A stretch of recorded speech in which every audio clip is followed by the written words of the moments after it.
the most vocal advocate of blocking these acquisitions did was enable foreign competitors over their American counterparts.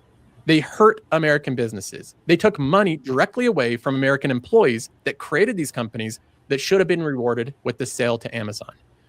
And you might say that this was just a one-off blunder, that Elizabeth Warren, she made a mistake here, but this is just kind of like a one-off thing. It doesn't always happen. Listen to this list that he puts together. And that's just not the case. If you look at her history, Elizabeth Warren is almost inevitably against every single acquisition from one large company to a smaller one. Every single one. It doesn't even matter what the category is. Elizabeth Warren opposed JetBlue merging with Spirit Airlines over the same concern of anti-competitive behavior, which Spirit Airlines subsequently went into bankruptcy. Another two companies in the US trying to merge just to stay alive, and one of them goes bankrupt after the government blocks it. Elizabeth Warren vocally opposed the merger of Kroger and Albertsons, two retail chains trying to stay alive in the midst of competition from Costco, Amazon, and Walmart. And after those didn't go through, after it was blocked, her successful again, Albertsons is a mess. The sales are going down. They're closing locations. They've never been in a worse situation before. If they were able to combine, it would be lower prices for consumers, as scale equates to lower prices, exactly what Costco does. But now that they are unable to combine, now that the government got their way, consumers have higher prices and fewer locations to shop from. And if we look at some of the history, again, of the different acquisitions and mergers that she's opposed, it's so incredibly exhaustive. Again, it's almost every company that's ever wanted to combine. We can look at the Capital One and Discover. She's opposed. Vocally opposed to it. JetBlue, Spirit Airlines, Frontier Airlines, Netflix and Warner Brothers Discovery, no surprise there. Warner Media and Discovery, Microsoft and Activision, she was opposed to that. She was opposed to Amazon buying iRobot, Amazon buying One Medical, Amazon buying MGM, Amazon buying Whole Foods. She was vocally opposed to all of those. Many of them went through, but she was opposed.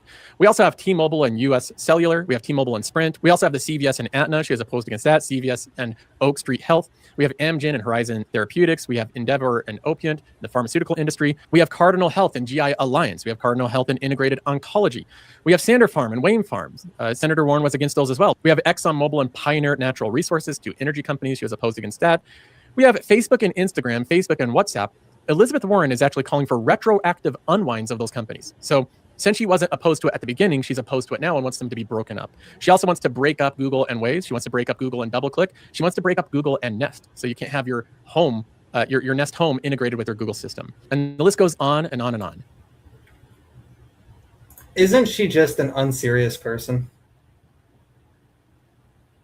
No, she's deadly serious. But she understands that if capitalism works, she's out of a job. So must stop capitalism at every possible opportunity. I don't know. I'm not sure that's how it works. Or I'm not sure that's how it can work. Because every business that can't M&A to stay in business ends up going bankrupt and results in higher prices and less choice for the consumers. So you can't tell me you're for the consumer and be against every business working to become more competitive. Right.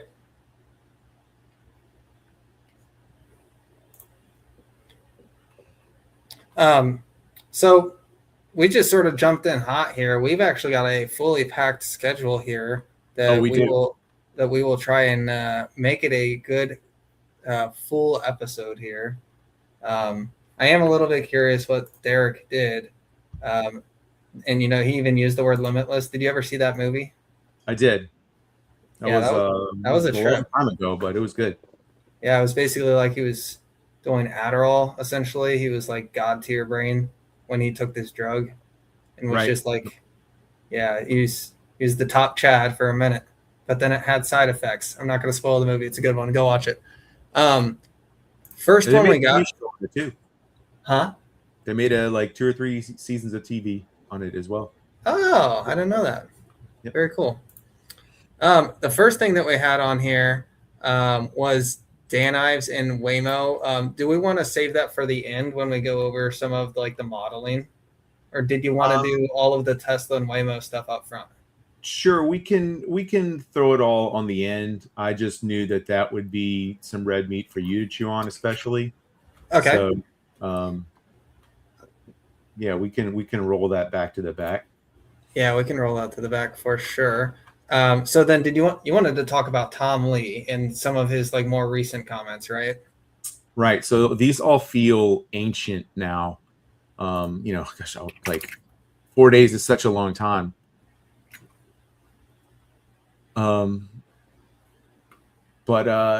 Yeah, so Tom Lee came out on television and said we're gonna go down 20% next year and then go up. I have a lot of respect for him because he has had the courage and the conviction to remain bullish and keep pushing, not pushing, but just staying the course on the vision that he has for markets and how they're going to work, and even just to say, these are temporary hiccups. We're getting long term. We're still all good, all green. Stay the course, right? But now he's saying we're going to go down 20%. I don't know if the market participants are going to be satisfied with a ride down 20% in their portfolios on the theory that we might be up 40%. He's starting to sound a little too bullish, especially on his crypto calls. Like, he's still calling for Bitcoin 200,000 by like end of year. That seems to be his ETH target, because it was 8,000. Yeah. I'm gonna get out of the way here. Here's the new Bitcoin chart. That's gonna be my background now for every Wednesday. So I'm gonna keep my indicators and my lines on there. If I add one, we can talk about it. But anyway, you can see that my charting is like, I'm really good at identifying the levels, what they're gonna do when we get there. I'm never sure. Well, what's your x-axis here? How many months are we looking at on these candles? Oh, this is a daily chart. Okay.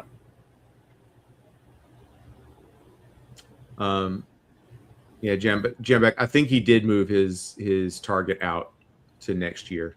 Is that S&P target or ETH? For BTC, I mean, he's still saying 200K is his target. Got it. Which there's a lot of people saying the crypto winter is dead. One of them is not Matt Money, and he might be right. So it'll be interesting to see it play out. I'll be updating charts and adding new trends as I see them, but I want to leave the old ones where they're at, so we can figure out, as a group, what the price actions, historically have looked like, and we can kind of source the, find the supports and resistance. So like I said, I feel like I'm good at finding levels and inflection points. I just don't know what's going to happen when we get there. Does that make sense? Yeah. Now, I have a theory for why I think he would say something like this, because it's kind of a weird call to make, right? Like, why are you bullish on the overall market, but you think there's going to be a 20% drop? Doesn't really make sense. So I think the theory goes as follows, that you have Jerome Powell, who's not going to be out of office until May. And I think we might have just gotten our last cut until a new Fed chair, because it's really, really clear now at this point that we are definitely going to be getting a Fed chair who is going to be cutting at the president's request. Like, there's no dancing around that. So, I mean, how else would this call make sense? Does my idea make sense here, Doug? Yeah. I just don't think, or I don't see how the market is going to put up with a 20% drawdown and be ready to buy the dip after that. I know what I would be doing, but these last few weeks, I guess since October, have felt worse than Liberation Day. One of the other things, I was listening to Gavin Baker. You made some fantastic trades along the way, so you're probably not hurting as much as some of us. Yeah, I'm not hurting that bad. I've managed it pretty well, luckily, other than SoFi, which, of course, I think everyone's getting hit on SoFi a little bit. But I was listening to Gavin Baker, and he was talking about the ramp time for Blackwell in terms of like the time it takes to actually manufacture it all, distribute it, do pre-training and training, and then actually put all that compute into production. Yeah. And he was mentioning that you have almost this productivity air pocket where you actually don't see any gains for, a cycle essentially until you actually get that next product online. So I think maybe that's the other thing that might be playing into this. And everyone saw, OpenAI's new model, not very good, just to be frank. It wasn't any massive improvement on anything they have. Their browser wasn't very good. We've all seen the mass exodus, the brain drain that they've had, and now they're raising $100 billion of cash. I really do think it's important for them to, start generating revenue, because, all the AI backlogs are getting so big that I think it's the market's starting to get a little bit freaked out to a certain extent about that, almost the too big to fail risk that OpenAI could present. I don't believe that they're too big to fail or anything. I think, the models are commodities largely. But I do worry that, if a lot of companies are dependent upon them actually paying their bills, and that becomes like a domino that can fall, you don't want that situation either. So I do think $100 billion is a really long runway. I think it's time for them to figure it out. Yeah. Well, it's clear one thing that they did not account for, and that was the power generation and transmission, frankly, problem, which I have a little further down in our docket here. Yeah, that's true. Blackwell isn't even in use right now. And NVIDIA ain't stopping either. They've got another product that, they've got a 2-year cycle. So they're about to have another product come out. I gave you this analogy earlier. Essentially, we've invented the internal combustion engine 3 years ago, and people want to be short the markets because we don't have a fully built out interstate highway system with fuel refineries and gasoline distribution. Well, okay, so to that point, it's so far beginning, and then particularly in OpenAI's case, remember they started as a nonprofit, so having a business plan was not part of it. Right, it was nonprofit, it was research, and so it was a research nonprofit. Now we're familiar with having research nonprofits. They're usually called universities, where they can raise money from donors and alumni and dump huge amounts into research that don't have to have any practical application. If you look at, the physics and the quantum physics research of the early 1900s, there was no practical application for any of that stuff. I mean, we even knew what electricity was from Benjamin Franklin in the 1700s. But after we discovered the electron, we didn't know what to do with it. It was just there. It was an electrosensitive particle. What people did with electricity before that is there were almost like magic shows, and they would go around, and show electricity and make people's hair stand up and blah, blah, blah. That was electricity. It was like a mentalism, right? They were just doing magic shows with it. There was no real work, no real anything done until Thomas Edison.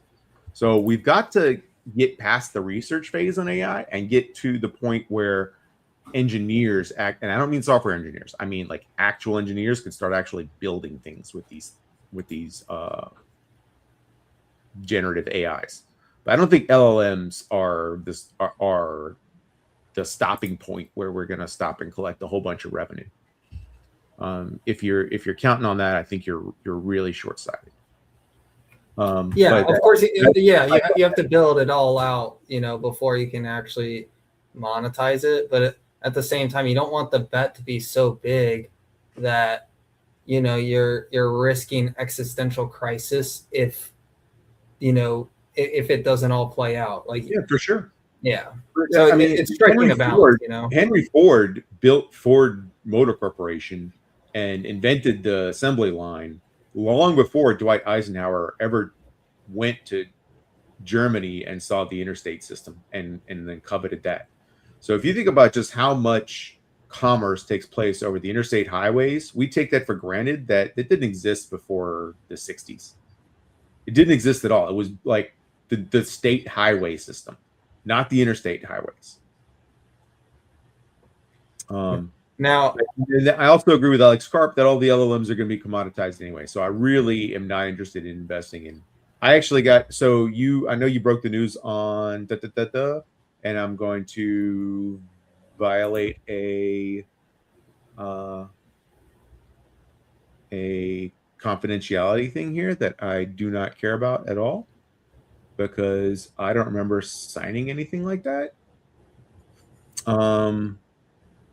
hey, it's your deal. It's your deal. I guess the way I'll avoid it is I won't tell you the source on it. How does that sound? I'll just tell you what the news is. How's that sound? Sounds good. But this is Anthropic, and they are seeking, as of this evening, they are seeking to raise at 387 billion. How much? Their implied valuation is they're raising 13 billion. 13. Okay, hang on. In September in September they raised 13 at 183. Now they're raising at 387. Which makes sense because they're actually generating lots of revenue and ramping it fast. I don't know if they doubled, more than doubled since September. The revenue? Oh, their revenue is growing like a weed. Oh yeah, but I don't know if their valuation should have doubled in 3 months. Time will tell. NVIDIA, I mean, at some point they're going to go public, and we'll get to see their income statement, right? Yeah. Last month, Microsoft and NVIDIA bought in at 350. So now they're offering it to, or I guess after the regular accredited investors can get in now at 387 at this opportunity. Now, in the midst of all of this AI drama, here you've got yet another brilliant politician here who is just anti-capitalist politician, flaying out against data centers and AI. Apparently, we should live in the dark ages. I don't think he understands that he used a data center to make this tweet. He's not against it, Austin. He's just against whatever DJT is doing. If DJT says the sky's blue, this guy's here to argue it. Yeah, the frustrating part is that there's going to be Luddites who actually agree with this, who want us to put our foot on the brake and slow down human advancement. A lot of them voted for Republicans in the last election too, and they're just crazy populists. Thank you, Jambeck. Thank you. Yep. Smooth transition. Dougie, take it away. All right, folks. I actually have quite a few notes on this, so bear with me, Austin. Please interrupt and ask questions along the way. All right. You got it. So I made a lot of notes on this, but they're just kind of stream of consciousness. So I'll just cover it as best I can. How would space-based data centers work, and why are they a good idea? And what do the people who say it's nonsense, why are they, what is their point? Are they right? Are they wrong? Let's examine this. Okay, I am an inspector who got a management degree, and they call me, and I have an engineer as a title, and I read some science books. That's my qualifications. All right. Yeah, ISS space station plus radiations equals easy money. Yeah, we've been running data centers in space for a while. They're called spaceships. But anyway, so let's just start with, why would we want data centers in space? Well, first of all, you have unlimited free power from the sun. It is literally a fusion nuclear reactor operating at the most peak efficiency ever. No one has to operate it for you. It is on 24/7, and all you have to do is point your solar panels at it. Furthermore, it is unregulated power, meaning that you don't have to ask to build anymore. You don't have to deal with regulators to get different to break ground. You don't have to do any environmental studies. You can just send more stuff up and put it in orbit. It doesn't even have to be orbit around. Sorry? You don't have to lobby the local population and try and promise them that their electricity prices aren't going to go up and that they're going to take your water supply, any of that crap. Yep. There's no real estate acquisition. There's no lawyers you're paying for your real estate acquisition. There's no property tax you're paying on anything up there. All right. This is it's just unregulated. You can get as much as you want. You don't even have to design your system. Your electrical engineers can design something that doesn't even work on the domestic grid. Meaning if you want DC power the whole time, you can have DC power. You do not have to operate at unrectified alternating current at 60 hertz. You can operate it on whatever you want to build in whatever electrical you want. Like, it's just telling your electrical engineers, go back to first principles and design this thing from zero. You do not have to base any assumptions. Now, some of the advantages that I had heard was a few. So you have 24/7 solar, Yep. of course, but you also don't have the atmosphere. So you're getting more direct solar. The estimates that I heard were about 30% more energy. And then the third item has to do with cooling, because you're in space. The cooling is obviously much, much better because in space it's near zero. So, okay, let's pause there. Let's pause there. On the cooling, okay? As you mentioned, we're not in atmosphere. So you do get better electrical conversion. You can also, by the way, move your data centers closer to the sun so they get even more power. They don't have to stay in Earth orbit. Okay, but on the cooling situation, that was the thing that initially attracted me to the thing. I was like, oh yeah, well, you have space. You don't have to deal with water. You don't have to. Most of the power, by the way, is not to run the processors. It's to run the air conditioning and the cooling systems.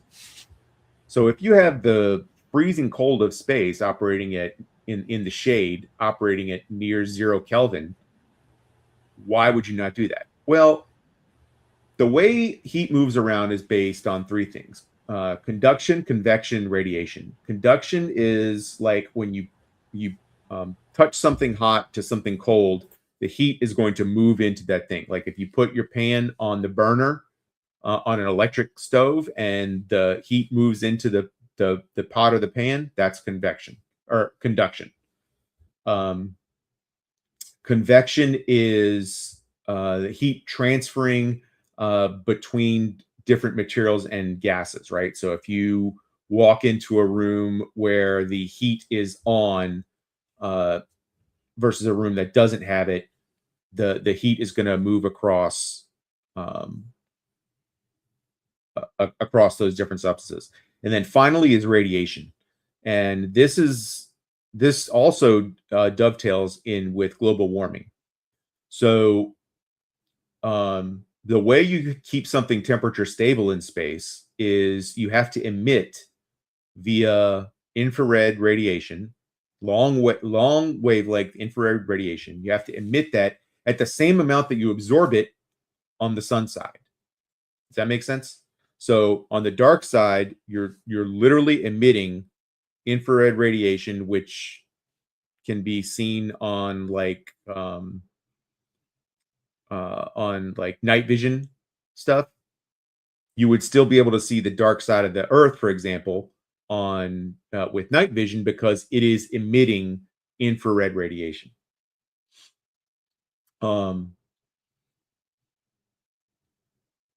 So that is not as that takes a long time. Radiation takes a long time to work, and we don't have any convection out there with like atmosphere or water to kind of pull that heat out of whatever on the dark side where we want to have our cooling interface. So that means we have to build radiators. And And that means, so we need more surface area, so we need to build more radiators. That's something we do already. We do it on every piece of spacecraft that we send up. If you look at pictures of the International Space Station, you can see they have the solar panels on the side, and then they have these other things that look like helicopter blades. Those are the radiators. And just like the radiator in your car, there's just a whole bunch of small, thin metal, and it increases the surface area. So it allows the heat to be dissipated. If you're concerned about the heat buildup in your data center, you're just going to need larger radiators. Fortunately, as we get better and better at building small things, you can add a lot of surface area in small volumes with light materials. These are ideal for, these are ideal for being launched into space. Yeah, it's really interesting stuff. We'll cover more on that later.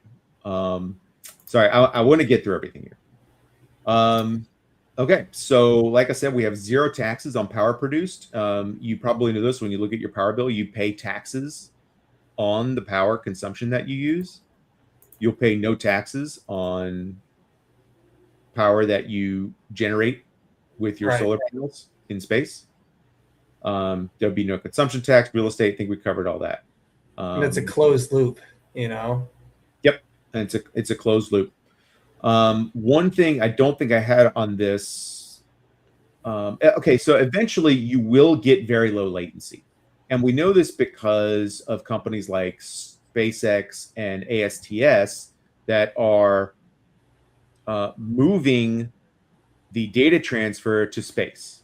So rather than send data through optical wires, through glass on the surface of the Earth, where you have to dig and lay fiber and all that stuff, it's much easier, as we've seen with Starlink. They can just drop it and it works, right?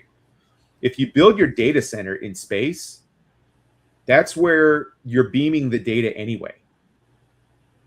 So you get to you get to intercept and process the data in space cheaper, and you get to return it back to wherever it goes. So you've cut out half the loop, thus reducing overall latency.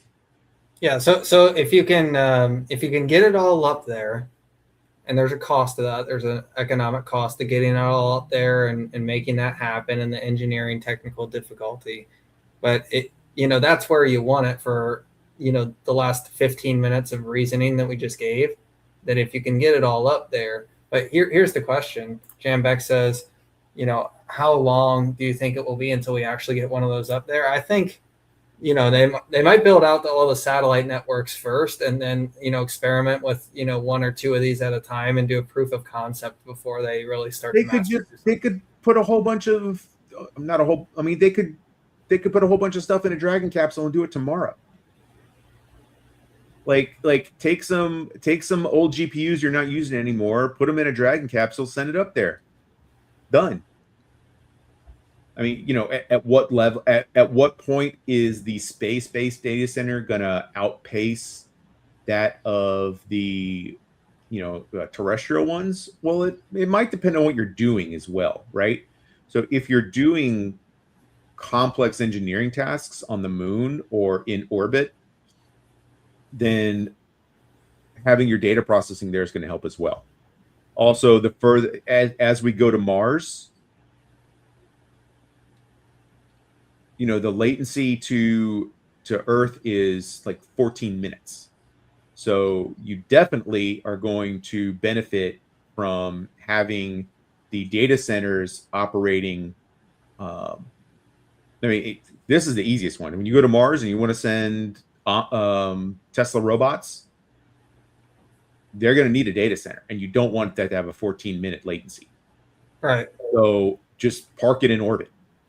Now, there's also an input component to this that you mark down, which is the grid and power transmission and the problems that can create, not only just from the limited real estate that you have on the surface of Earth that we actually want to use, like land is expensive, property tax, we understand that, but it's also just a cost to society just to have like a random building that doesn't really serve any function other than this. If you can, reclaim that land, and you've also got the fact that it is full clean. Yeah, you're using the water, and you've got the tax on the grid. So, did you want to talk about how this is going to play into that? Obviously, it bypasses all of that. Yep. Well, that's a great point. That's kind of not the note that I had intended to make in the doc here. But yeah, so if we can have data centers without having, geographic footprint, without water usage, without power usage, hey, we can do better things with water, like grow crops. Okay. Like the food has to come from somewhere. Yeah, there's going to be a lot of picks and shovels plays there, I think, related to this. But here's the one I was actually thinking about. So we've seen like GE Vernova kind of take off lately because they make natural gas turbines, and other we've seen a bunch of like a new nuclear renaissance, SMR renaissance. Look, I love nuclear. I know a lot about it. My dad was a nuclear engineer. I grew up as being the only kid in the 80s and 90s who thought nuclear was awesome. Everybody else thought it was dangerous and going to kill us all. So I've loved nuclear since before any of you even knew what it was. That said, are you giving off hipster energy about nuclear energy? A lot of these new companies are stupid. They're just stupid.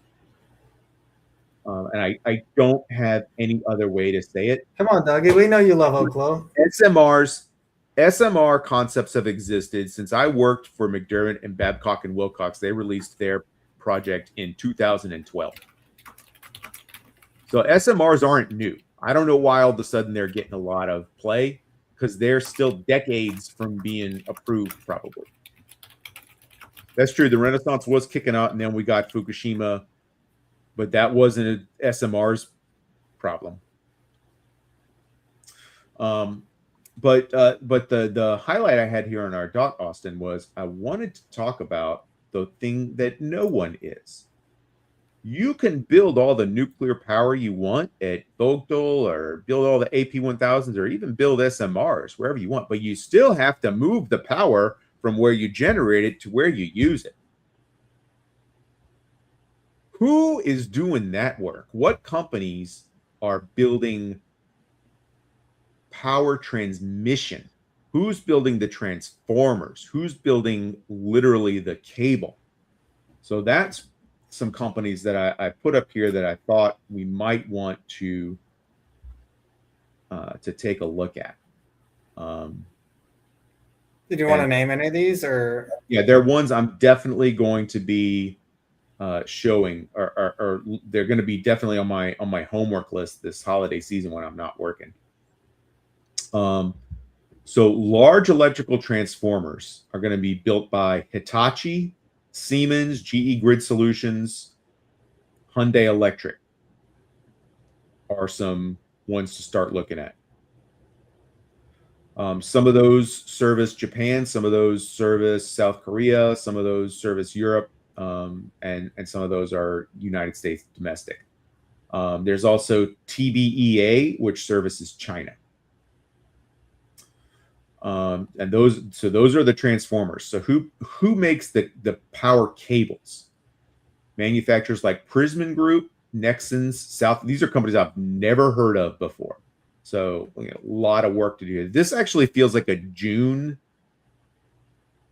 a Junie play to me. Like she's been on like the metals and stuff since for a long time, and this feels like it will jump on. And I'll still be doing DD on it a year from now, and she'll have like 3x'd on it. Some of these companies are Prysmian Group, Prysmian,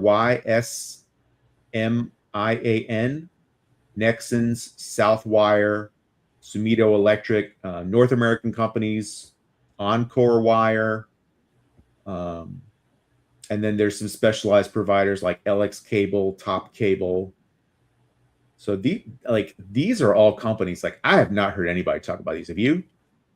No, this is not my space. About as far as I'll go with it is I've got Comfort Systems USA, and a large part that they do HVAC work, they do building of modular homes, and they do large scale construction for office buildings, government buildings, schools, courts, but also data center, and that's they're fastest growing and quickly becoming a large part of their business. And they do a lot of the electrical work as well too. So not only are they on the cooling side of things, but they're also one of the biggest employers of certified electricians around the country, which is an ever increasing value add as that shortage gets more and more dire. And so they're doing a lot of the install. So when a data center job comes up, they're doing a lot of the work actually installing the lines and making that happen. So they're probably a customer of one of these companies that we're looking at here. But yeah, these are all industrials that I'm not super familiar with other than GE. Yeah. I mean, so these, like, a lot of these companies I've never heard of before. And the grid, we've been talking about refreshing the grid for decades. Well, maybe the last decade, and no one's done it. But I mean, I think we're seeing there's enough money that's going to be pushing to get it done that maybe it'll finally happen.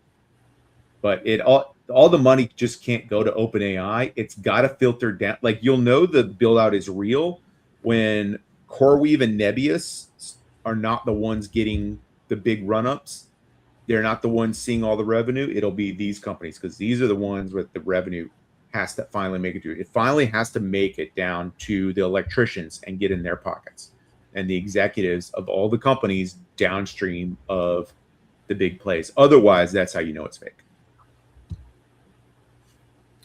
And speaking of things being fake or not being fake, the next one you had here was, you wanted to talk a little bit about the AI quote unquote bubble. I have my feelings on this, but I'll let you kick it off here. Talking about, some of the drawdowns on some of the good earnings, maybe after Broadcom and Micron and some of the companies that just recently reported. I'm not sure how you want to chop that up. It was some wins, some losses.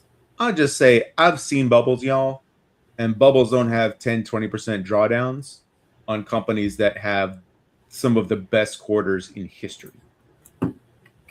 When you're in a bubble, the narrative is all that matters. And you can't tell me that the narrative on NVIDIA and Palantir and Robinhood and Broadcom and Oracle, like, these are all fantastic. Yeah, send him the link. Yeah, these have all been amazing earnings quarters, and the market has just shrugged it off and be like, nah, we're selling. So that doesn't happen in a bubble. Sure, it happens after a bubble pops. So we're not in a bubble. One way or another, either we're not in a bubble or it already popped. Look behind you.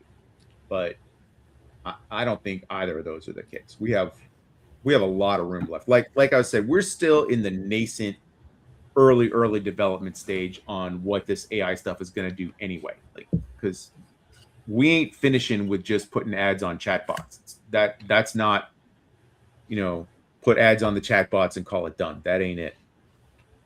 Well, I really liked your analogy that you used earlier with the cars.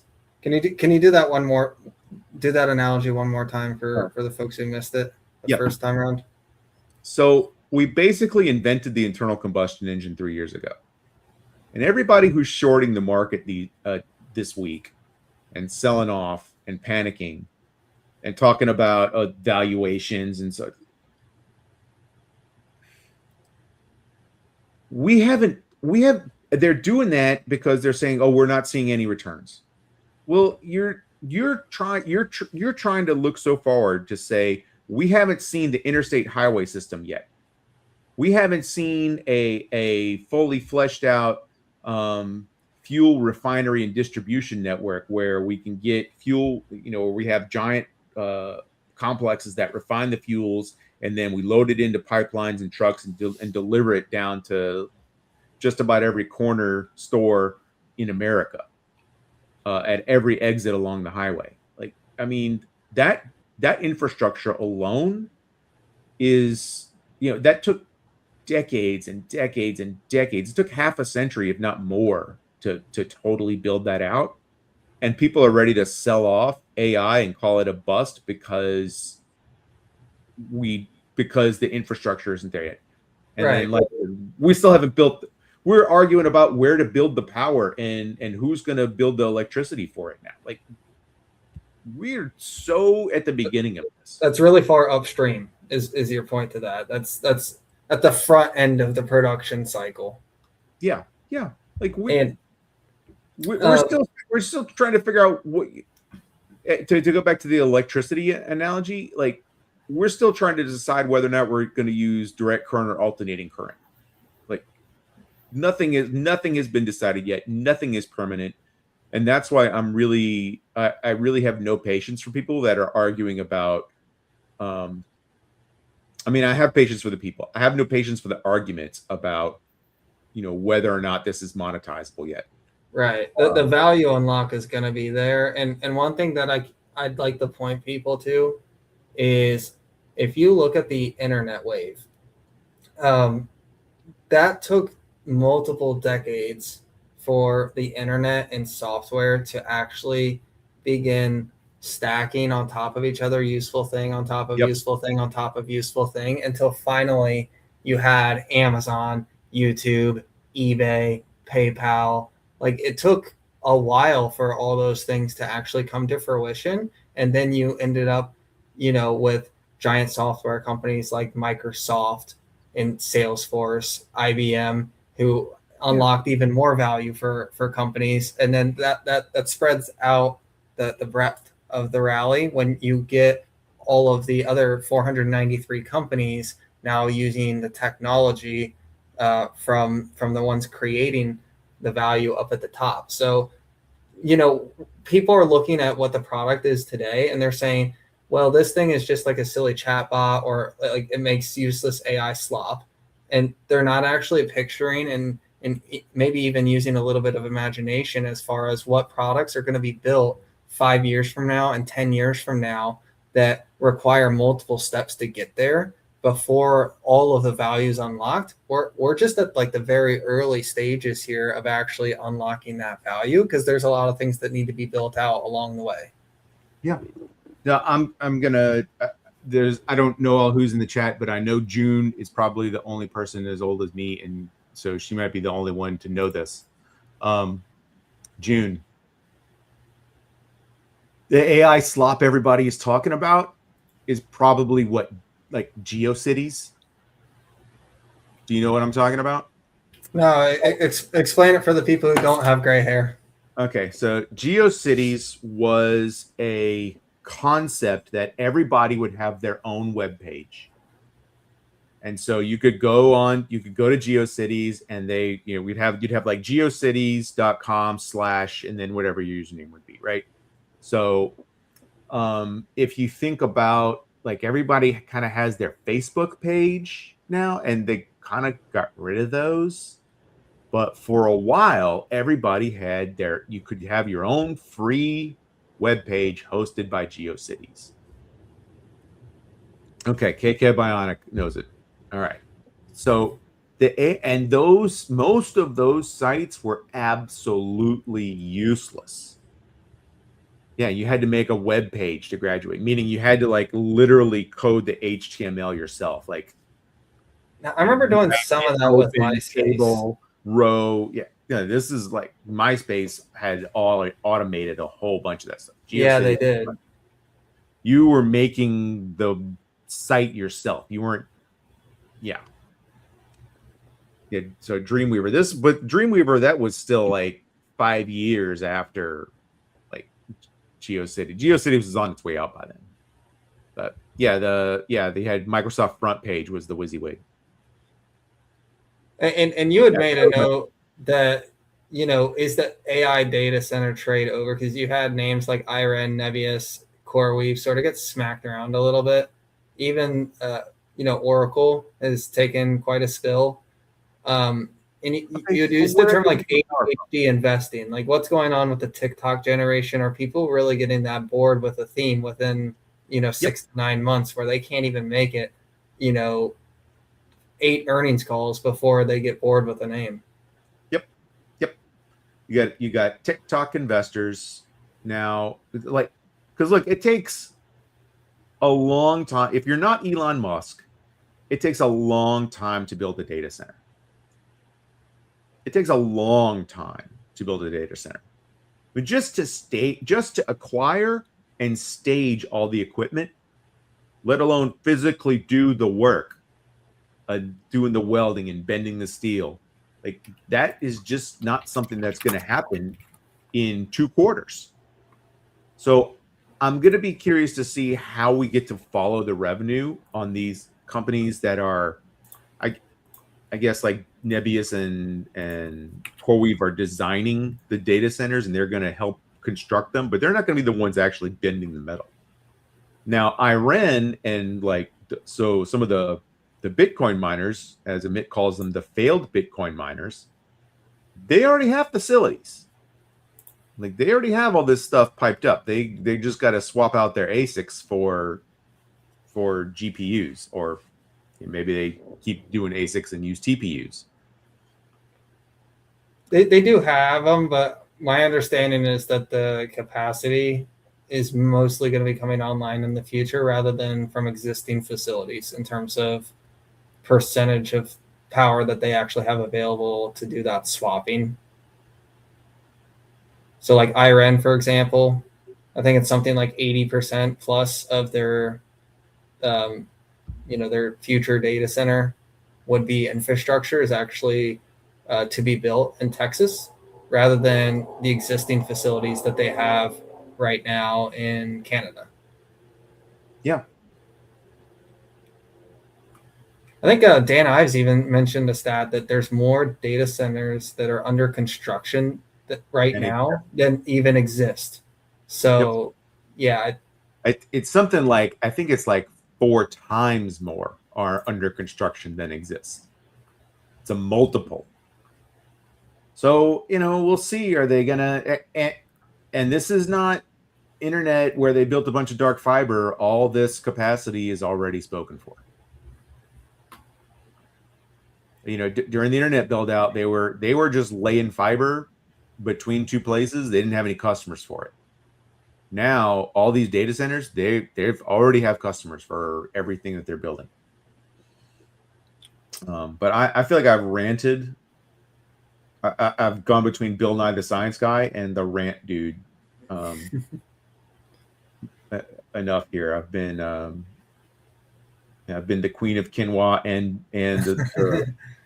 and the emperor. Well, if you want, I can tee up Netflix here because I think that's maybe more of the red meat right now. Well, that's a little your play. You're in on Netflix now. You're the I'm one. in. Why don't you talk about it? Yeah. So, Netflix is being mispresented to a lot of people. I'm seeing lots of things online that just aren't accurate. So, just to clear up a few things, back in June, Netflix started negotiating with Warner Brothers, and Warner Brothers was having like an open negotiation with a lot of companies, and Warner Brothers looked at everybody's offers multiple times. There were board members that came out today reaffirming all of this, and they said that they gave all the parties a fair shot at this deal. So back in June, Warner Brothers decided that they were going to split the Discovery business with CNN and Turner Media, which is TBS and TNT, along with the Discovery Channel. All of that was going to be a separate business that would be standalone after Netflix acquires them. So Netflix signs this deal about a few weeks ago, saying that they were going to acquire the rest of the business, which is Warner Brothers Studio, HBO, etc. And you'd have this separate business that got spun off. The deal is for $27.75 of cash for Warner Brothers shareholders. If the deal does not go through for regulatory reasons, Netflix has to pay a little over $5 billion to Warner Brothers. If Warner Brothers decides to take another suitor after this deal got signed, they have to pay Netflix $2.8 billion. Paramount is under negotiation, or they were trying to negotiate with Warner Brothers by leveraging the Ellison Family Trust. Larry Ellison, one of the richest people in the world, although his stock is quickly going down. But they were going on TV, David Ellison was, who is the CEO of Paramount Skydance, saying that the $30 an offer tender offer through a hostile takeover was a better offer than the Netflix deal. Paramount Skydance, their offer was for the whole company. So you are comparing apples to oranges here when you are talking about the exclusion of Turner Media and Discovery in one offer versus the other. He also said on television that this would be anti-competitive if Netflix got the bid. Again, I said it last week, I'll say it again. If Paramount Skydance ends up buying Warner Brothers Discovery, they will have a larger market share than the would-be combined Netflix and Warner Brothers. The second thing to that monopoly argument is that Netflix doesn't even have 20% market share. Even under this deal, they would only have 13% market share because you have to include YouTube, Instagram, TikTok, Disney, Hulu, Paramount, Fox. The list goes on and on and on. Amazon Prime Video. So you also have to consider to the industry that if Paramount, who has a movie studio, and Netflix, who does not, if they were to acquire Warner Brothers Studio, one of those companies is much more likely to only retain one studio, and the other company is much more likely to say, great, we have a studio now. Let's push out as much content as we can. The gaslighting that David Ellison did on CNBC, it was unreal. That's what I have to say about that. And then watching the All In coverage, they basically echoed everything that David Ellison said, which, usually there's a lot more fact checking going on either from the Sachs end or from the Calacanis end. Usually there's pushback in one way or another. I'm just shocked that nobody mentioned these very important details to the deal, and that they sort of just bought the main headline at face value. I remember hearing that and thinking Austin's eyeballs are melting as he's hearing this part of the podcast, because you had made that point so great about it's basically just from market share standpoint, they'll basically be equal. Yes. Now, since last week, we've had some updates here. Warner Brothers Discovery basically came out and said we are going to stick with Netflix's offer because Paramount Skydance, when they were making the bid, they couldn't make up their mind whether or not they were going to use the Ellison Family Trust for collateral. They had to go out and get debt to even make this $30 offer. So they're getting debt from Citi, they're getting debt from Apollo, and Bank of America. So three different banks. But if I'm selling, I don't care where they're getting their. As long as they've got their financing, I kind of don't care where it comes from. Well, the reason it matters is there's two reasons. A, that Ellison Family Trust not guaranteeing that backstop for financing makes the deal less attractive for Warner Brothers shareholders. They want the deal to go through, and they want to make sure that it happens. Secondly, if you were to merge Paramount with Warner Brothers, two companies that have a lot of debt, you would end up with a really high level of debt to EBITDA, whereas Netflix is cash heavy or cash flow strong, and they have a decent amount of cash on their balance sheet, so they can stomach the debt that Warner Brothers has. So for a few different reasons, it actually does make sense for Warner Brothers to stick with Netflix, and that's who they've already signed the deal with. So at this point, you have a poly market sort of V-shaped move, where last week we were looking at 30 to 40% likely that Netflix was going to end up taking down the deal. Now it's jumped up to close to 80%. So it's looking really, really likely like it's Netflix's race to lose. Yeah, I think that was always the case. That being said, though, like a hostile takeover is still a hostile takeover, and so it kind of doesn't matter what, at least in my understanding of business, and this is a whole other level. Well, their deal would have to be better, right? Yeah. Well, no, they can just buy up all the stock and then can get a board seat and control the company. Like, no, they don't have to. That's the definition of hostile takeover is, oh, we're just buying up all the company and then we decide what happens. Yeah. So that it doesn't matter if they're going to do a hostile takeover, then they've got to find someplace to sell the shares or someplace to buy all the shares. And if they can't buy them at 30 or whatever their offer is, then they got to find somebody to sell it to them at a discount. And I don't think anyone's going to do that. Yeah, so it kind of doesn't matter what Warner Brothers says, which deal they're going to abide by. If there's a hostile takeover, then someone else will be running the company and making the decision on who gets to buy them. Does that? Yeah, I think in a horse race, like one company, or I should say one party, has lots of free cash flow and a healthy balance sheet, and the other party is getting cold feet about whether or not they want to use their trust money from Oracle. Well, yeah, but that ain't done yet. It's not done yet. No, is Jared and his boys from. So Kushner withdrew.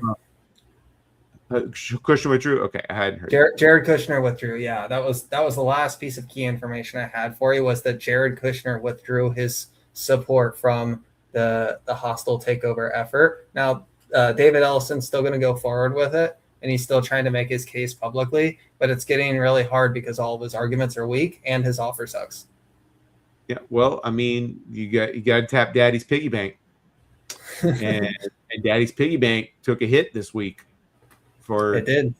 For no real, but is that just somebody play? Is that like Soros playing 4D chess? Like to keep Ellison from getting a hold of CNN? I'm not sure. I mean, Ellison, if he wanted to, he could buy CNN later, right? So Netflix takes Warner Brothers, HBO, and the studio, and then when the deal closes, Discovery and CNN and Turner Media, that's all going to be its own company trading under its own ticker. Like Ellison's can go buy that later if they want CNN. Yeah. It's just insane to me that here we are back again with tech giants fighting over Warner Brothers. This is not the first time it's happened.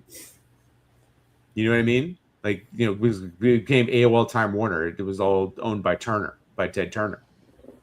Well, there was some other Netflix news too, which was a lot of podcasts in video format are going to be coming to Netflix. So they made a deal with iHeartMedia and Barstool Sports. So a lot of those podcasts, like The Breakfast Club, Charlemagne the God, and what's his name from Barstool? Are they getting Megyn Kelly or yeah, just Barstool, whatever? I think Megyn Kelly might be on there, or just Dave Portnoy. I think it's all of Barstool here. And I think I did hear Megyn Kelly as well. Let's see. The current lineup: Bobby Bones, Joe and Jada, My Favorite Murder, Dear Chelsea, This Is Important, Stuff You Missed in History Class, Barry Bones, The Psychology of Your 20s, Pardon My Take. Okay, that's Barstool. Okay, Spittin' Chicklets, The Ryan Russillo Show. So that's just what they've announced so far. So it seems like Netflix is really making an effort at this and trying their hand. So that's not Megyn though. That's I don't see her going to work for Netflix. I don't see her wanting to be going to work for anyone else. So does this mean they're going to pull all this content off of? Yeah, YouTube? this is all going to be exclusive now. Mm-hmm. Just like the Spotify deals that they did a few years back when they signed Rogan. Yeah. Well, look how well that worked out for them. It worked out well for Spotify. It worked out so well that Rogan got to put his show back on YouTube again. Yeah, but it got Spotify to a lot of users and built their advertising base. Like it kickstarted it, because remember, they were having a hard time making money before that, and they spent a little bit of money to show everybody, hey, we know how to do advertisements. And they should have a hard time doing it, because Google should be eating their lunch, and I don't know why it's not. Apple Music has actually picked up a pretty sizable chunk, but I think YouTube is still the #2 music app in the world. But I mean, literally YouTube Music. I showed you that email I got. It was an email I got from YouTube Music saying you can port your, or it might have been a notification, but it was like you can easily import your playlists. And I'm just like, what are you guys doing letting Spotify exist? I mean, yeah, I tell you, I use just regular YouTube. I don't even use YouTube Music because the app is kind of clunky and it doesn't have all the features on it that YouTube does. So I make my own playlist in regular YouTube, and I just use that with premium. You do get better sound on YouTube Music. You do get much higher fidelity. But still, like, but this is one of those things where it's like, okay, let's go. Google, waiting on you. Like, act like you're in a fight. Hey, they can't win in every market, can they? Well, they could at least act like they're fighting and not like ignore their product. Okay, so did you want to get into some charts here? Well, we're running a little. I feel like we're running a little long. If we could throw that on the end, maybe, if we want to. Okay. We can quickly run through the stock draft here, just see where we're at. Do a little numbers check here. I doubt it's very good for me because VG has continued to get smoked. Let's see. Is this current here? I am not. I was holding as third place for most of the year, but I've just been getting smoked lately. Okay. Oh, you fell off. Oh no, where'd you go? I've fallen below ChatGPT. Oh, there you are.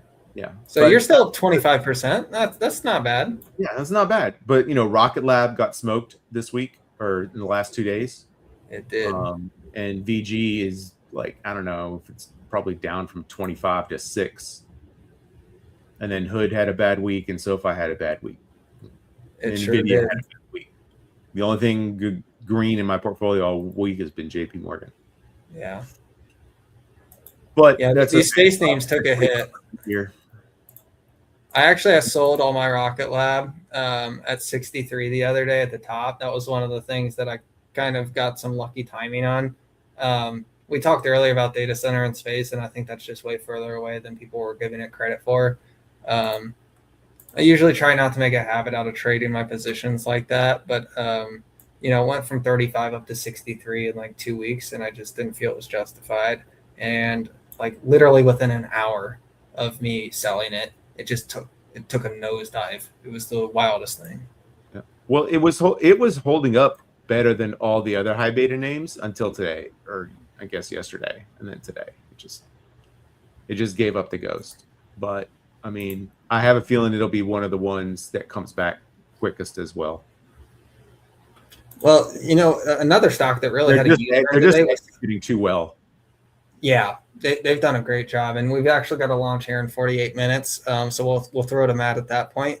One of the other companies that really took a U-turn for the day was Shopify. It was up to 170, and then it just slid down all day and eventually closed down at 161 red. So that was interesting. Same thing with Amazon. Amazon started up green for the day because of the OpenAI investment news, and then by the end of the day, it ended red. This is a name, by the way, Dude, Amazon, that I've been leveraging up on. I had like 100K swing today. I was up like 25 this morning, and by the end of the day, I was down 75. I was just like, it was one of those days. It opened really green and closed pretty red. Yeah. Hi, John. Okay.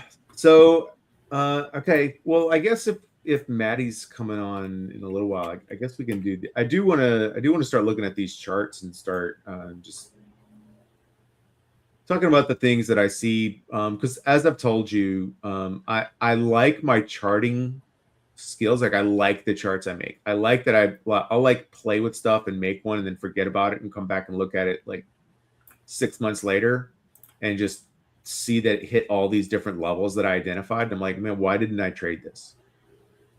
So yeah, I have some of that going on. So we can look at some charts. I'm not going to give you buying or selling advice, but I'll say, hey, these are some levels that are some trends that look like they're going to be important. And so, you know, if we hit these levels, you might have decisions to make. Does that sound fair? Sounds great. Not advice to your due diligence, but let's look at some charts. All right. Let me get it open. And then after the charts, we'll look at some of the comments that Dan Ives made around Waymo and what he sees for Tesla moving forward. I know that's been exciting with Tesla making new all-time highs this morning. So we will definitely get to Tesla, Waymo, and maybe even some loose projections of, you know, throwing some numbers on a napkin after the charts here.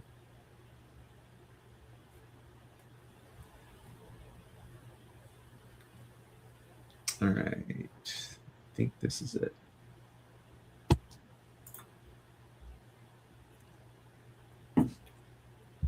First up, Biddy. First up, Bitcoin. All right. So we are still in this long, we are still in this very long channel that started back in early 24, or maybe even as far back as 23. And you can just see this way just started broadening, and now we're stuck in it. We have moved back above this downward green line. So, you know, before we were trading under it, and it would, every time we would hit it, it would bounce, slap us back down. We finally broke above, tested going below it again over 2 days, and then back above as of today. So I think we will remain above this green trend line. But we crashed into this, to the bottom of our yellow trend here. As you can see, we tested going below it. We tested this red line once. Got to know there. We tested the 382 Fibonacci level here. Bounced off that and then got back on trend. Tested the fib level again, bounced off of it, and then started bumping our heads on the top of that trend. Now we've broken out of the downward trend. Are we going to ride it down? Like, are we going to surf our way down, bouncing off the bottom of it, or are we going to break above? Whenever we tried getting above the simple moving average, spent a couple of days above it there. This actually looked really encouraging that we came down and bounced back off of it. And then testing below it to come back up on a bullish hammer. That was really encouraging. But Friday and then Saturday, we had a full day of indecision. That's where you give that little doji, where it's just like you start the day where you end it. And it didn't really go anywhere because we had like no volume at all. And then everybody wanted to dump. Well, this morning there was a huge candle up, and then it just sold off all day. Yep, and we just hit the moving at the 20-day moving average again, and it just rejected off of that. And then we crashed back down into our couple of trends that, you know, this trend moving up into the right and the trend moving down into the right kind of crashed back into that area. So now we'll find out where we got to be. But like the next big level of support, if we keep following this trend down, the next level will be the 382 fib here. That will be a place where I am interested in putting some buys at. I won't put a whole bunch there, but I think we will. When we touch it, we will bounce at least a few times. You might be able to say you get a couple of day trades on that. But then the rock bottom price is this 66.7. So we're getting a lot closer to that than I thought we would at this point in the year. And so in that high 60s, that's where you really start foaming at the mouth and thinking about, you know, really making a sizable chunk of your your allocation. 66,783, the number in red here. That is the price of Bitcoin closing on election day in 2024. And in Bitcoin's history, it has never dropped below the election day close of the previous election cycle. So if we come below 66.7, we've thrown away 15 years of trading history. Did you see Coinbase is getting into prediction markets? Who isn't? Hey, aren't we starting a prediction market? Or I was talking with Matt about that. You're gonna get me in trouble. Start a prediction market. Hey, that's what we should do. We should set a prediction market on who's going to start the next prediction market. That's good. Do that. I mean, Eric Jackson's starting one. I guess that's his next 100-bagger, right? I'm just like, yeah, I guess. Who's not starting a prediction market? I mean, the software is super easy and it's not regulated, so dive in, right? Like, yeah, I had some thoughts on Robinhood's event last night, and I told you my reasons for selling Robinhood, a few weeks ago, and I was not a fan of the event last night, and then seeing Vlad speak this morning, I just had a hard time getting behind what he was saying because he was trying to like draw this line that the prediction markets aren't gambling, but almost all the volume is going through sports betting. And, he tries to paint this like rosy picture that sophisticated investors are using prediction markets to hedge their portfolio. But like the reality is just not really what's happening. That's me. I'm sophisticated investor. You're the only person using prediction markets to hedge your portfolio. And, he even mentioned something about insurance companies are taking notice. It's like, come on, man. No, they're not. They already have reinsurance contracts in place. Like if insurance companies really were using Kalshi to hedge whether or not there's going to be a cat event, like a catastrophic event for a fire or a tornado or whatever, they would be seeing absolutely massive volume on these event weather contracts, but they're not. All the volume's on the sportsbook side. Sorry, I just had to get that out of my system a little bit because it's like, you say that you're democratizing finance. I'm not sure that was that's what that was, and I don't think that they need to misrepresent what it is. I think they're perfectly fine offering those products and saying that they're offering those products. It's just, let's keep it 100. You know what I mean? Yeah. So here's so I pull it up the SPY. I obviously haven't touched this in a very, very long time. Probably August 04. But I mean, you can see we've got a double top here. That is always not good, right? And now we've moved below our moving out. Like, look at this run from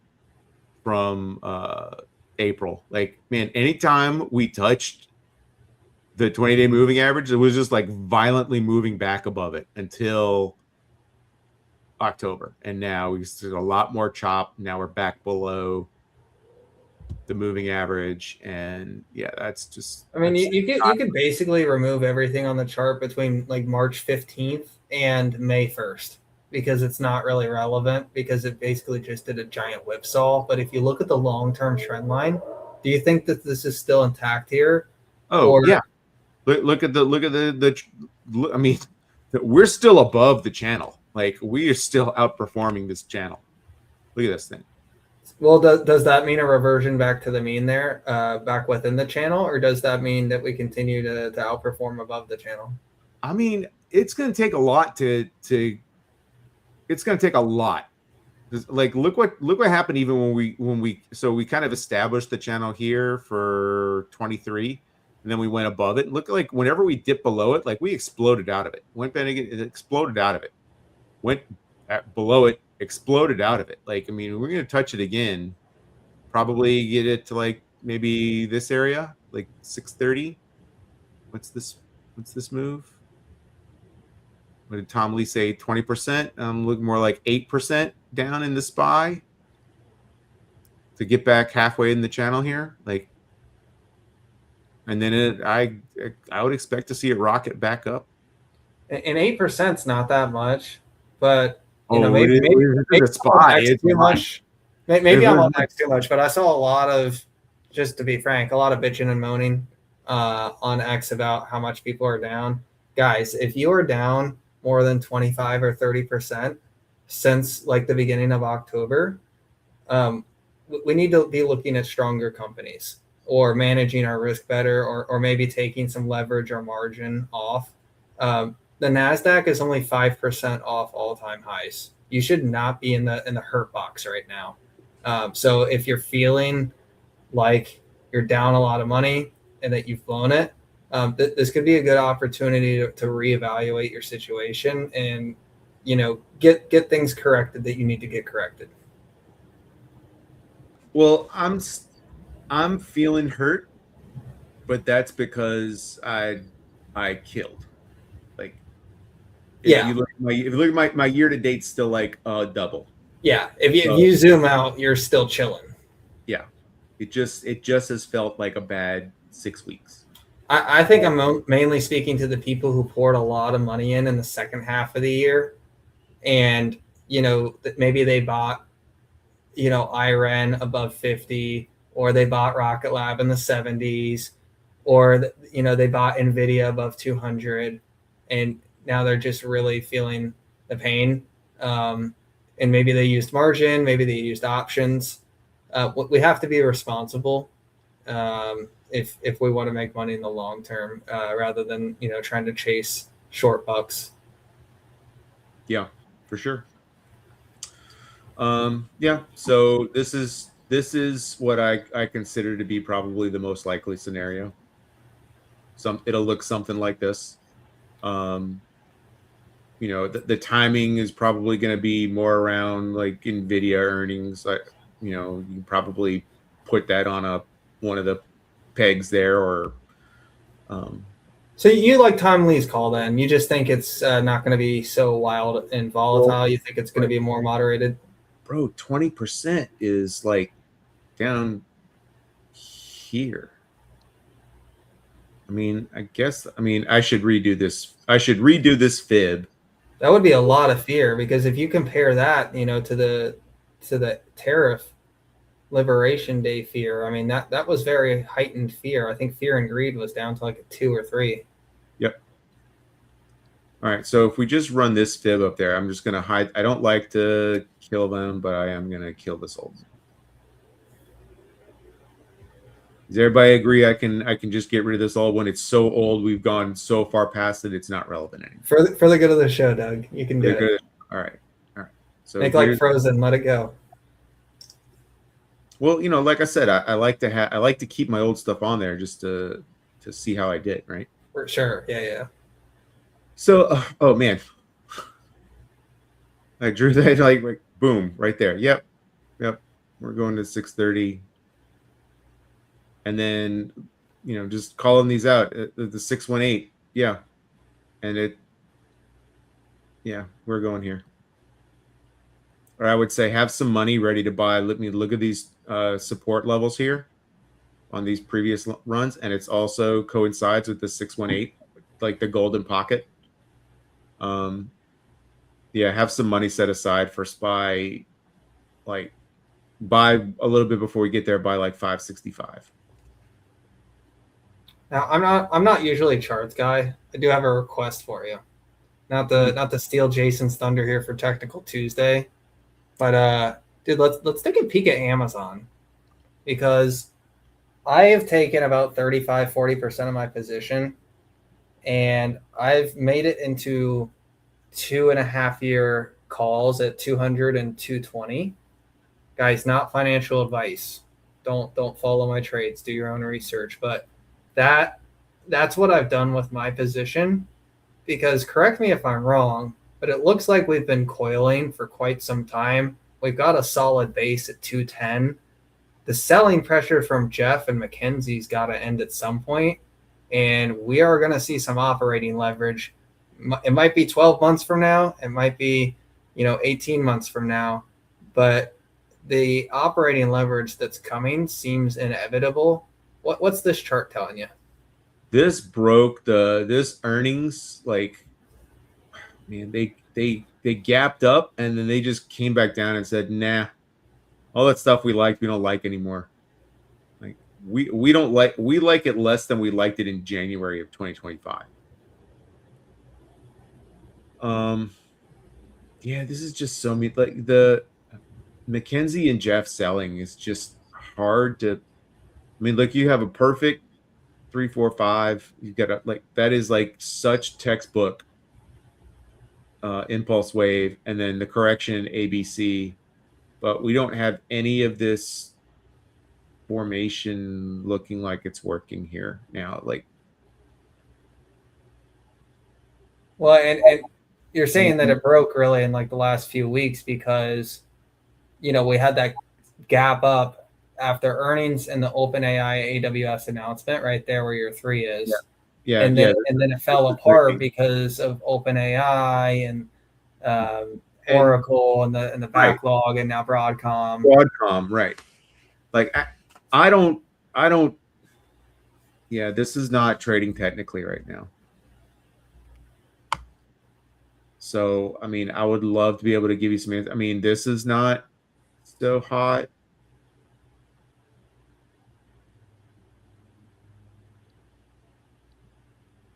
I mean, a lot of technical people tell you that, oh, it is the actual like level down to the cent that matters, and I'm like, I like to think of stuff as fuzzier than this. So even though this is a little above the line, I still consider it to be this same contact point. So this is pretty heavy resistance,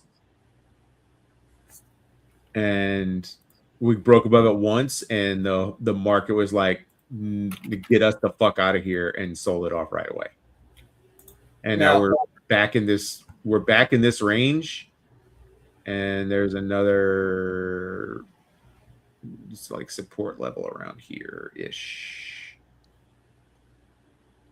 at 160. It's kind of a round number, so it makes sense. Now, valuation wise, we're sitting just below 2.4 trillion, and something that I want to just point out, not saying this is my price target, but $3.5 trillion market cap would be $324 a share here. I don't think that if 9 months from now we woke up and Amazon was 3.5 trillion on the back of reaccelerated AWS growth, a killer Q4 where online store reaccelerates to double digits, they have third-party fulfillment dominate, and advertising business growing above 20%. If all of that happens and AWS reaccelerates back up to 23, 25, 26%, Amazon is going to go if all those things fall into place because they have so many synergies throughout their business. So you get up to 324, it can move quick. Yeah. We just saw the re-rating with, NVIDIA after April and the DeepSeek moment. So mega caps can re-rate fast. They can, but we're about to get smacked with this stupid the stupid analysts going to start putting out price targets and they're all going to adjust down. Like that's going to be next week. You're going to see a bevy of like all the high flyers getting re-rated down. So you have to deal with that as well. But yeah, it's a buying opportunity for sure. But so I've got this fib now on here. We can monitor this every week and kind of watch these levels. I wouldn't be surprised if we just kind of, Tom Lee said we could expect to trade sideways for a little while. Like this would be ideal, right? Something like that. We would hope. But yeah, I mean, you're gonna stick in this for a little while, I'm afraid, and you might even Might even visit the 382. I don't see this retracing back like to the 618 levels, like 150. But dude, if it does, like, have your money ready from 160 to 150. Yeah, if we see 150, I'll be very red in the position. Sell another house, like. Yeah, dude, I'll be selling my kidney to buy at 150. I will be. I don't know. I'll be taking a second job at 150. I really like it. Obviously, I like it at 210 here. I feel like it's been around this level for quite some time, and the business progress hasn't been sufficiently rewarded, just based on what we've seen in the earnings and the progress that they've made relative to a pretty flat stock price over the last 5 years. I think they've really built out the business quite substantially and haven't really gotten that much credit. What do you see here on Netflix? More room to the downside. I mean, this one can do that, right? I mean, we just saw a few years back it dropped 75% peak to trough. Yeah, I mean, don't be surprised if it goes to 75. Once again, I feel that this is a. I mean, I feel it's already dislocated. You know, this is a high quality name. But look at the. I mean, you have this area of support. Boom, boom, boom, boom. Like, and even a peak here and a peak here, and then you have like, man, this is just, and then it falls on this one fib level. Like, I'm just. Like, stuff doesn't line up like that on accident. But this is how algorithms seed markets, right? Is they have all this information and they they can pick out all these levels in their algorithm. So they're going to trade based on that. No, all I'm trying to do is just find levels that are important that we can be aware of to say, okay, well, we expected it to get to this number, so I'm not afraid, right? Now, much like Alphabet, but this is just in the first half of the year. That's not good. It's trading on news and narrative right now, similar to how Alphabet did in the first half of the year. So, you know, that's why you see it running up in June and July when, you know, it first got announced that Netflix might have been in the lead for this deal. And then you see it tank when that comes into question. And, you know, you end up with this weird situation, this conflict point. And this RSI is crazy low too. I mean, if we look at the RSIs historically, like there's only a couple like this thing does not hit 30 RSI and stay there. Right? Like it rebound. Like if it hits oversold, like this is the worst we've seen it as far as hanging out below 50 on the RSI. Like every other time it's just been, okay, we made a trip down, touched 30 and exploded back up. I mean, it's been bad before, but this was like 20. I mean, I don't know why that might be the lowest RSI I've ever seen. And I've done this on crypto. Well, and I think that 22 crash is just evidence that people are underestimating the moat here with Netflix. They think it's really flimsy. They're not really viewing it as a compounder with a true moat. And I think they do have a moat. I do think they're a quality company that is going to be growing for, you know, the next decade to come. Yep. Because they have the biggest distribution, a large name brand, a technology level cost structure, and they're just dominating. They're winning right now. They're crushing linear cable. Yep. All right. Well, this is the one I've done a lot of work on a while back, obviously, back around 100.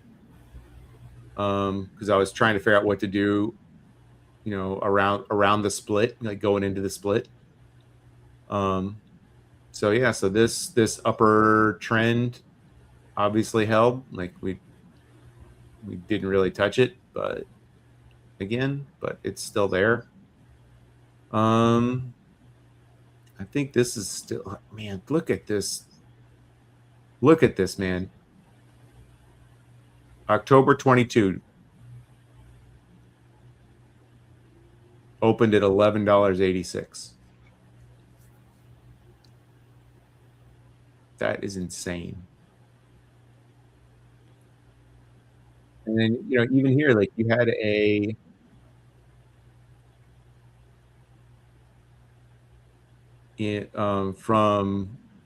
mean, this is just, and that box that you're highlighting there, that's when we know a lot of people who bought. Well, yeah, I mean, this was the sell off after Liberation Day, or from DeepSeek going into Liberation Day. Yeah, from New Year's to Liberation Day. Like I said, that was hard to hold on a lot of things. So we had the post-election run up on like everything, right? And then like from Inauguration Day to Liberation Day sucked. But since then, it just exploded. So, I mean, are we getting a little head and shoulders here? Maybe. Let's look. Do you see what I'm talking about? A little head and shoulders action.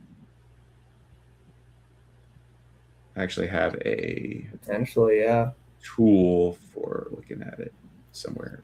So far, I've called the top pretty perfectly on this one. Again, didn't really mean to. That's just sort of how it unfolded. I think I told you I had a lot of the good news getting priced in at GTC when he came out and said that $500 billion number, and everyone kind of lost it. And I said I wanted to take some risk off. I thought I had a head and shoulders here. Oh, there it is. Okay. All right. So let's just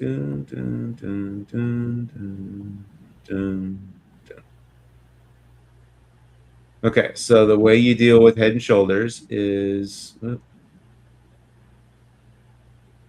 you take the distance between the head and the trend line and you move it down. 124.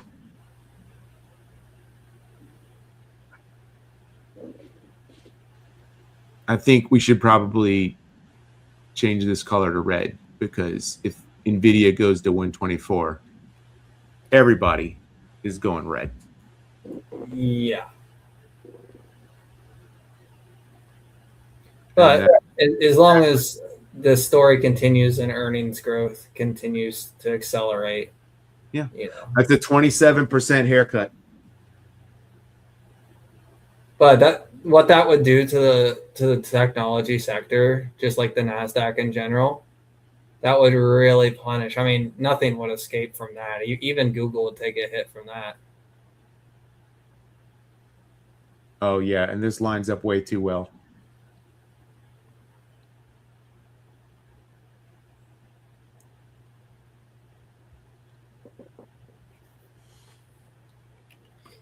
I hate to see that, because it sounds like I'm making this crazy call, right? Like, okay, yeah, we're going down 27% on NVIDIA from here. I'm just saying what the chart shows me. Sure. I don't know if I ever agree with it. Like I said, I don't trade the charts. I just do it for entertainment. But that's a 50%. That's just a 50% retrace. Happens all the time in high beta stuff, and it is how you make a crap load of money, by buying on those levels. But like, look, these lines, they're just lining up way too well. And even with the 618, the golden pocket, like that is just too excellent of a setup.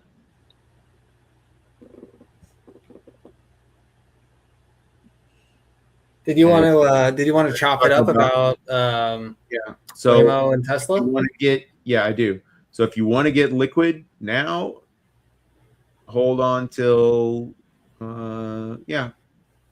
tax day. If you want to get liquid, hold on till tax day.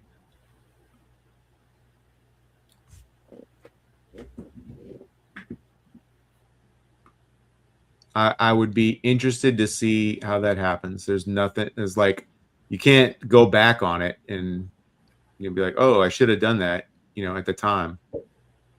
Yeah, I just think a lot would have to change with the story for that something like that to happen. But Or Mr. doesn't. Market just freaking out about nothing. Yeah, well, that's what we're doing already. And what's going to turn us around in March, April? A Fed meeting, right? Maybe. J Powell's there till May. Yep. Tesla all-time highs. Congratulations to longs. Every all-time high feels good, but it sucks when it gets sold right back off. It does, but still, it still feels like, green sky territory. Yep. It cracked new all-time high, so it still feels like it's fresh here.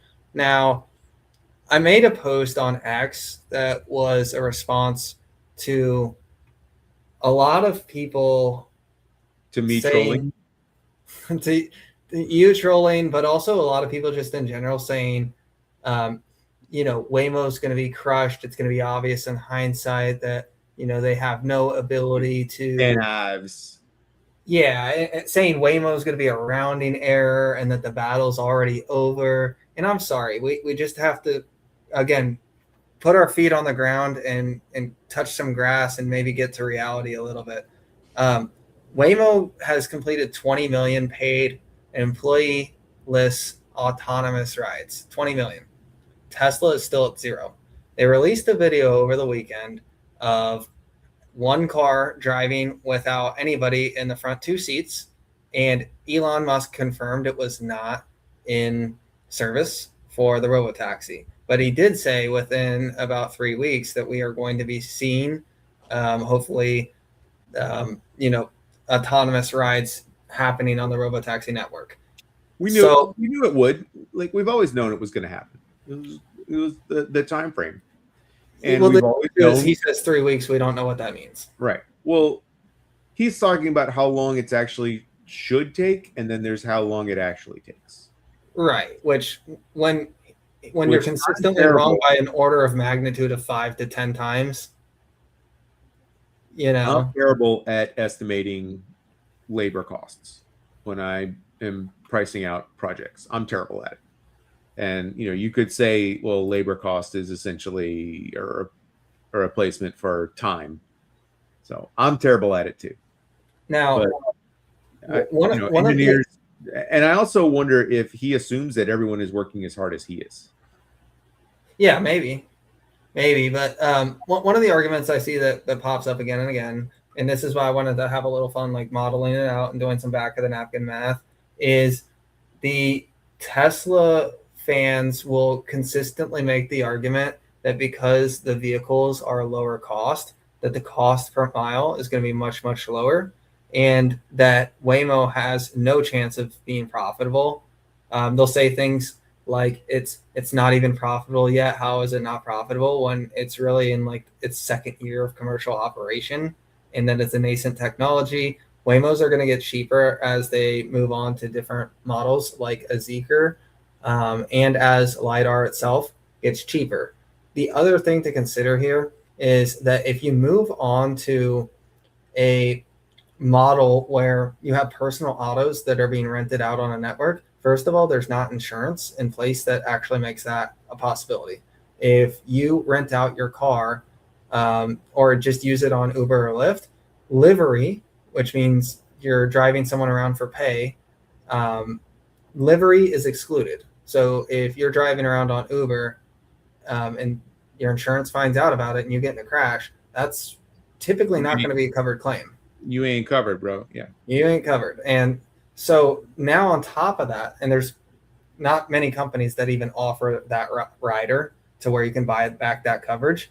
Fun fact, I actually did some Lyft driving for about a month a few years back, and I even purchased that specific coverage, and they still denied my claim. It was literally called the rideshare coverage, Dougie, and they still denied it, and they said the reason was for rideshare. And I'm like, man, just when you think that you've outplayed the snakes, they get you somehow, Yeah. That sucks. I'm sorry. Oh, it was only a few $100s of damage, so it was more the principle of the matter. But you do have to solve this insurance solution. So I think something that would be really high signal for Tesla is if they're willing to take liability coverage of the autonomous vehicles, or at least underwrite their own insurance for all the personal autos that are going to be on the network. Because it's not going to work well if you don't. It's going to get really messy really quick. The other thing is utilization. So Waymo is a commercial operation. They have full-time staff running a depot for charging and cleaning out the cars, and that's how it's happening. If everyone has this vision of like you're going to drive to work with your Tesla, and then you're going to send it out to do 25 rides all day, and then it's going to come back and somehow be magically charged and clean.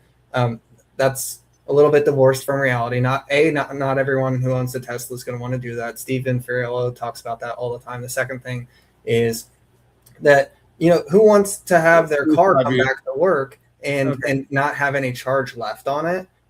You're going to have some grace there, or if the car goes out, makes 2 rides, and then it gets dirty. Like at some point, you have to take a break in your workday to make that happen. Hold up, wait a minute. You're getting a little ahead of things now. Okay, let's evaluate what can be done in software. I mean, you're finding great. You're making some good points. No one's going to want to do. I hear this on TCAF. No one's going to want to do that. They had was it Ives? Yeah, they had Ives on. They were like, oh, who's going to want to do that? I'm not saying no one's going to do that. I'm just saying like the average person who is using it as their personal car and then renting it out. I think there's going to be a lot of fleet operators. But Musk is also trying to change what it means to have a car, to own your own car. Like, if you think like 50 years from now, okay, look, the kids already don't want to drive. Okay, they already don't want to drive. So do you think they're going to care about whether or not someone was riding in their car when they're used to taking Ubers anyway?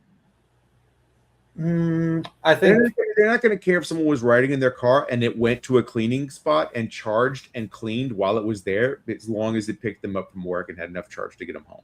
If Tesla takes care of the cleaning, that's a different story, but that's a whole nother operation that they have to stand up. The other hurdles, obviously the regulatory ones, I'm not going to beat that to death, but by my estimation, a Waymo with high utilization is probably going to do a lot more rides than like just the aggregate of Teslas, because you're going to have some cars that don't participate at all. You're going to have some cars that participate a very small amount. And then, of course, you're going to have some cars that do get full utilization who are standing up a professional fleet. So the argument that I saw that sort of inspired this tweet was around CapEx, basically saying that Google and Alphabet and Waymo, they're not going to get their money back, and that the economics of such an expensive car, which they're way overestimating how much it actually costs, but they're saying that economics don't make sense. And if you really break it down, if you take a car that is doing $25 a trip and they're doing 30 rides a day, which is probably on the low end. There's probably some Waymos here in the Valley that do 50 rides a day. But let's just take those numbers. They're going to gross $273,000 a year. Now, of course, you have to back out like depreciation cost, charging, cleaning, tires and brakes. Yeah, those are going to be equal. I mean, you would assume those would be roughly equal across their competition. So if everybody has to deal with it, then it just zeroes out. Well, you're going to have a little bit more depreciation on the nicer Jaguars than like a $30,000 Cybercab. And then you're also going to lose some margin on the fact that Alphabet's not producing the cars themselves. So the automaker is going to take some margin, whereas Tesla's vertically integrated. So that's another advantage that they have on the production side. But in terms of what that means in economics for Waymo, if you're grossing $272,000 in the first year, and the vehicle only cost $150,000, like your payback period is going to be cash on cash 9 months. So it's going to happen pretty quick. And Alphabet has a huge balance sheet. Like I don't think it can be understated how much free cash flow, operating cash flow, how much cash they have on hand. They can easily afford to continue making these investments. Matter of fact, Waymo just said that they're going to raise some more money too. And just like every round, I'm sure Alphabet's going to lead that one because they're the 51% owner. And then if you compare that over to the Tesla model, if they don't spend CapEx, I'm gonna show some numbers here in a second that show what that licensing model looks like. If they just say, hey, we own the network, you guys all own the cars, and then we'll take like say 60% of it. But the other model, if you look at them actually owning the fleet, by the way, I've gotten responses from Tesla bulls saying, no, you're wrong. They're not going to own any of the cars, but also, no, you're wrong. They're going to own all the cars. I've actually gotten both responses, which I found interesting. But if no, Tesla, they're wrong. They're going to own some of the cars. Some of the cars. Okay. I figured the truth was somewhere in the middle there. Now, where it gets tricky here is if Tesla spends a really large amount and say they buy like 500,000 cars and they put that huge amount of capital into building out a fleet for just say a rapid expansion, say Trump like does an executive order or something crazy and Tesla just runs at lightning speed, they don't have enough assets and cash on the balance sheet or income or free cash flow to make those things happen. So if they were to essentially come up with the cash for $20 billion of capital, that is 4 times their net income and 3 times their annual free cash flow. So they would have to scale it a little bit slower than that. Like, can they do it? Yes. What I would do is, if I was them, would just be like dilute the shares. They do raise the cash that way. They do have an asset's the wrong term, but they do have, I guess, a little bit of an ace up their sleeve. I don't know if it's an ace, but it is definitely a card to play. They can buy back a bunch of used Teslas. But not might hurt the experience though, right? If there's a an opportunity that they just need to go gangbusters in, they could do that. My understanding is the hardware is not the same though, because doesn't the old hardware not work on the new software? It still works. The hardware 3 doesn't work as well as hardware 4. But all eyeballs are going to be on this. They have already committed to upgrading the hardware. So that's not a cost that, like, it's not an additional cost. It's something they were going to plan to pay for anyway. Does that make sense? Yeah, it does. Now, flipping back over to what those numbers look like for Waymo, they could easily afford the investment because based on the number of vehicles that they would actually need, it would be less than 20% of their free cash flow, less than 20% of their net income, and a small amount of their cash. So in terms of like who has the war chest here, it's definitely Alphabet. We should look at the income statements if you guys want to confirm that yourselves. What else were you going to add? I was just going to add that, it seems like every time I talk to you, the technology is a little better. I got another update Nice on FSD, and you can hold your phone now. Not only can you, so when you and I started having these discussions, if you even glanced down to your phone at the charging dock, it would be beeping at you to look on the road and threatening to shut off FSD. Now, and then later, then it would be like, well, if you touch, like, you can't even touch it. Like if it detects you're holding it. Yesterday, I took a FaceTime call while FSD was driving me around. And that's really good because I consider that like a high signal type thing. One car driving by itself from the factory to someone's house, or already just done that. Yeah, they already did the delivery. I think it's just like more of like a publicity stunt. But when you're actually like materially reducing the amount of nag that you have on the system itself for everyday users, that's high signal to me, and that indicates that they're getting closer. Yeah. So they're letting average people now, like, you can just like it. Now you'll still get a beep that says pay attention to everything around you. Okay. But all they want you to do is look up. Like, so I'm looking at my phone, I'm talking to my niece, and then I just look up, and that satisfies the system, and I can go back to what I was doing. That's great. So it's like, okay, maintain a little bit of situational awareness, but the car's got it. It's at least fixed now to the point of, so where what it used to be like is, oh, I want to check this text, I have to turn FSD off so I can look at my phone. So at least now it's at the point where I can use FSD for what I needed to do, which is operate the car while I'm temporarily distracted. Right. Now, putting all this together here, I did want to put some numbers together and share this. And what I'm going to do here is... That's your bank account? No. So... Matt Money's bank account. Matt Money is streaming the Rocket Lab launch right now. So if you guys want to check that out, go over to his channel. As I wrap up some modeling here for the Tesla. Let's say we've got 100 million rides here, and we'll call this annual. So 100 million rides is pretty big. Waymo did like 14 million rides this year. So 100 million rides would be pretty ambitious. This could be year 2. This could be year 5. Your call. But if you do 100 million rides, $25 a trip, we'll call that average, $25 a trip. And we'll say that Tesla license. That was actually what I wanted. They're going to compete the crap out of one another. You're not going to get $25 a trip.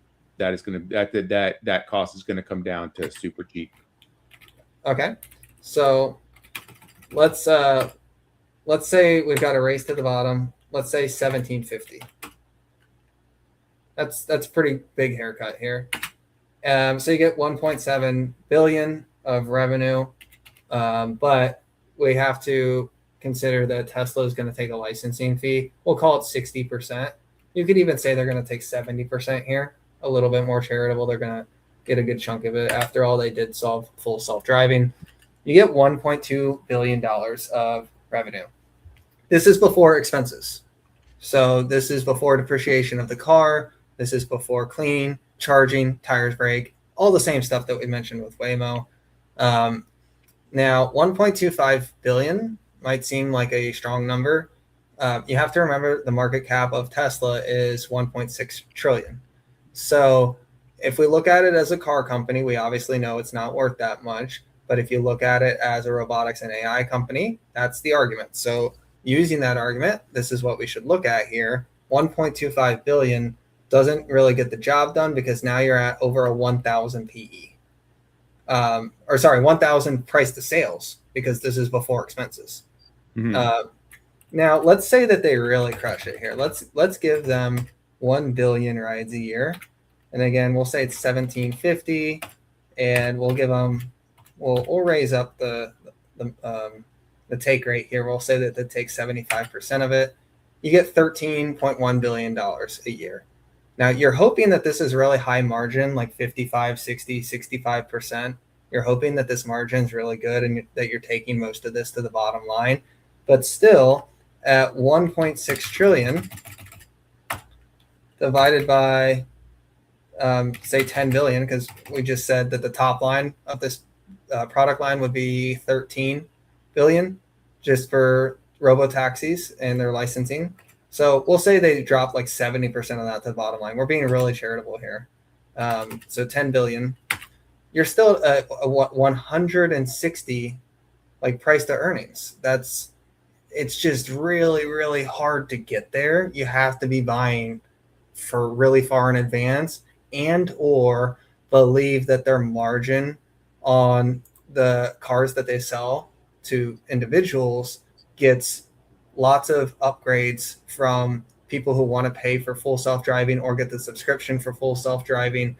Some of those things have to happen, or even, the robots, getting good sales. But some of those things have to happen. Used to it, you cannot go. This is one of those things where once you get used to having full self-driving in your car, you cannot go back.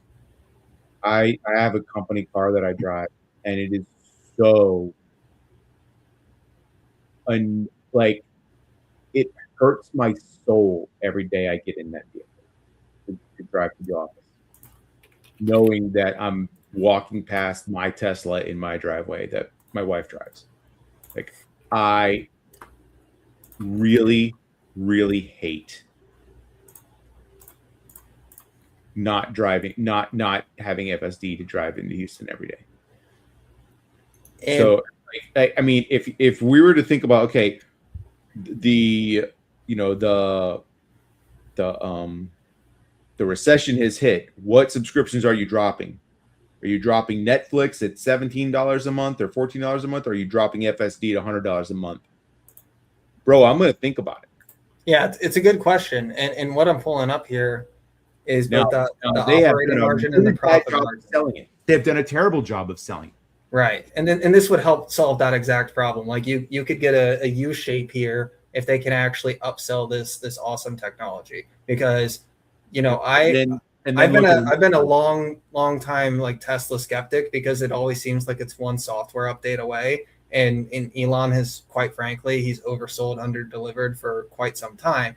But I'm not opposed to changing my mind if they show me evidence that they have solved it. I will go and buy a Tesla, and I will be purchasing it specifically for full self-driving. And then, if these margins improve, then that opens up the playbook for them. Well, I mean, if you're buying, so I don't love the fact that they have separated buying a Tesla from buying FSD. I mean, you think it should come together? It should. Like even if you upcharge it, like people don't buy Teslas because they're cheap. You know what I mean? Like, some people did, because they were pretty darn affordable. If you took the California tax credit, you took the federal tax credit, and maybe you had like free charging at work or something. Like, it's a very good cheap commuter vehicle. And that's true, and that's how it was designed, to be able to do that. But it's just like, I don't feel like, man,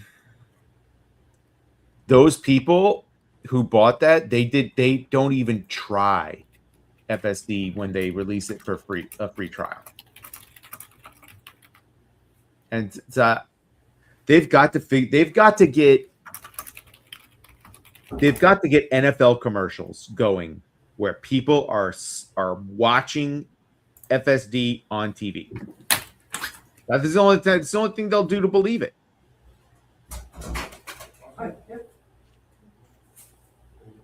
As I don't know, Austin just fell over and died. I don't know what happened. He's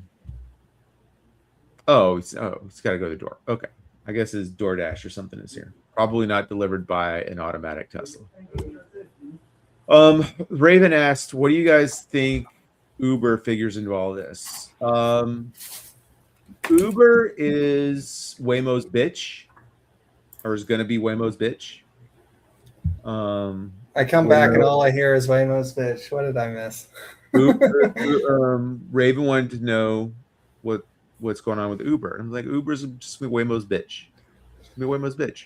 That maybe Waymo is gonna take the top of the queue for all the demand, and then Uber drivers are going to fill the bottom. Now, I've seen some pretty good responses. Drivers, and as human drivers struggle to find rides to drive, they're going to quit doing it, and that will make more room for Waymo to take the rides away from them. The counter arguments I've heard to this are similar to what the Uber CEO has actually mentioned himself, and one of the components here is that you have peak and trough activity, so you can't ever have 100% automated cars, because you're gonna have a shortage of autonomous vehicles for quite some time. So the idea is you want to keep the car at 100% the whole time, because there is a supply shortage. So what you would have more human drivers for are those peak times when there's lots of people requesting rides. Wait a minute. That's just the counter argument that I've heard, and I think it's a decent point. You know how many rides you're going to need. You have enough vehicles deployed to handle it.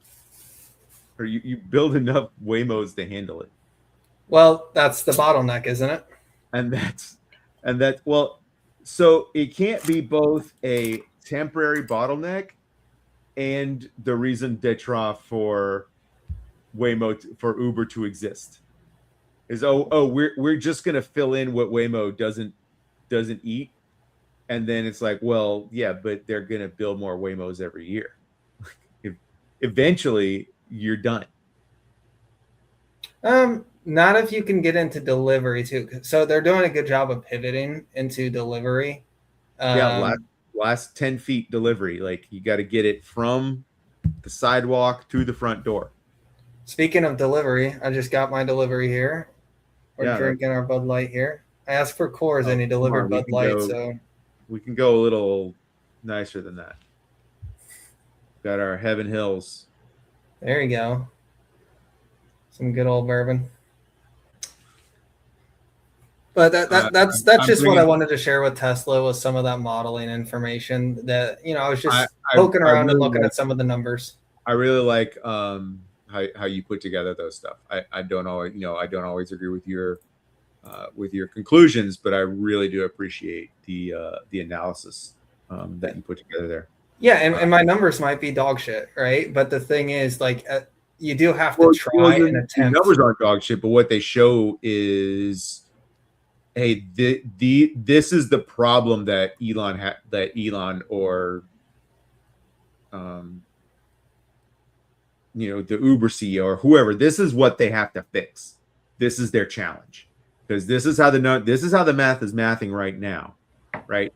One of the things that I thought of when you were on the calculator there is, yeah, but so you can show me in a year that they do 1 billion rides, but on this S curve, they're going to do 4 billion rides the next year.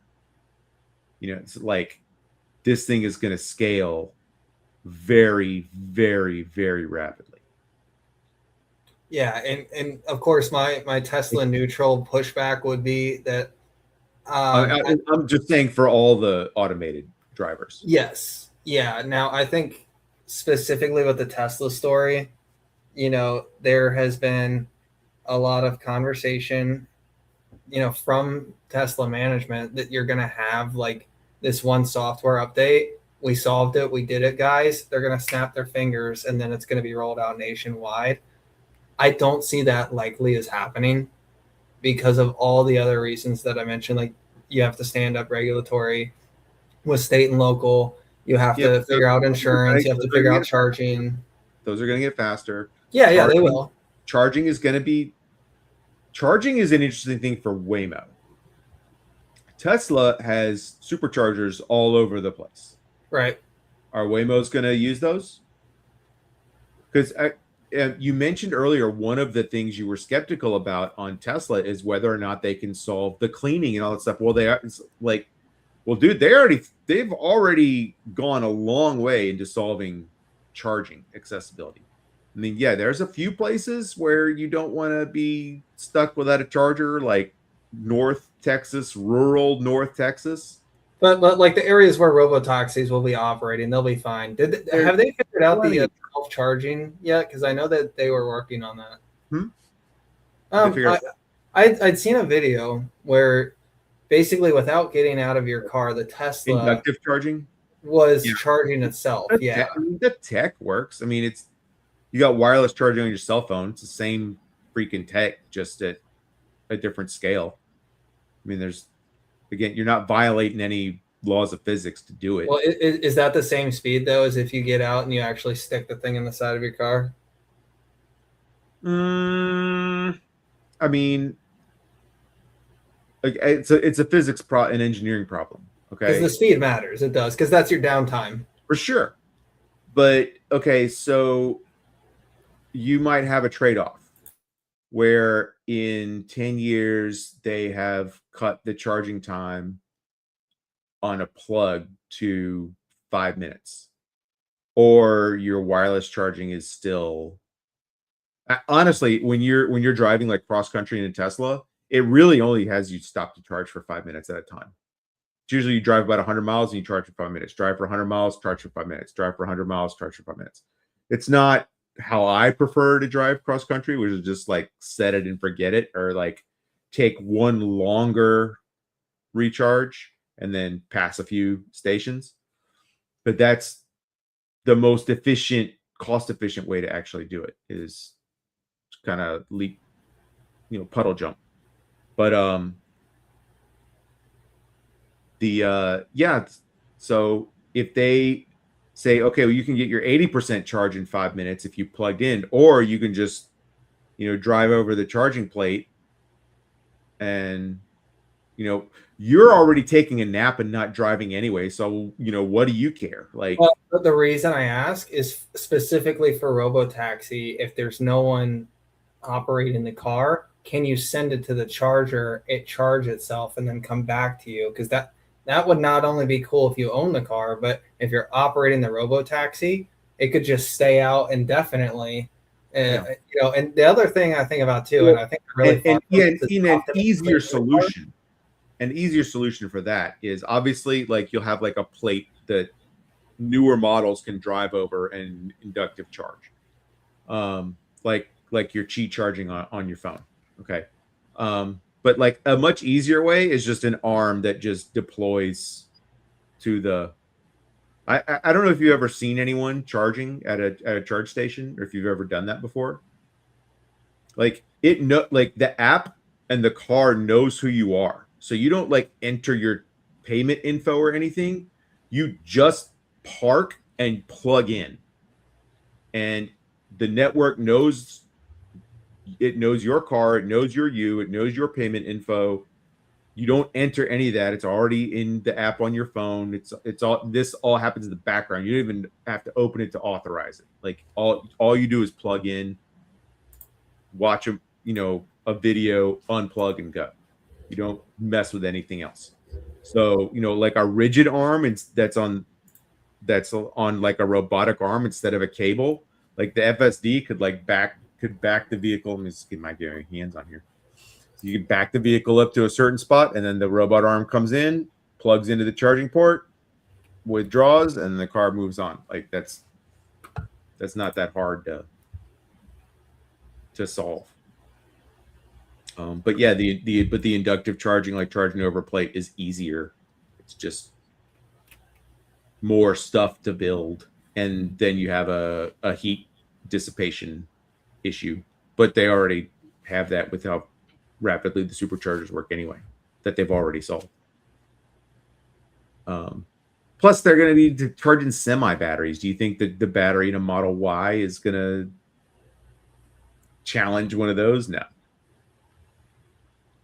Well, the semi is a whole another TAM right there. If they can figure out the semi, that's a lot of money.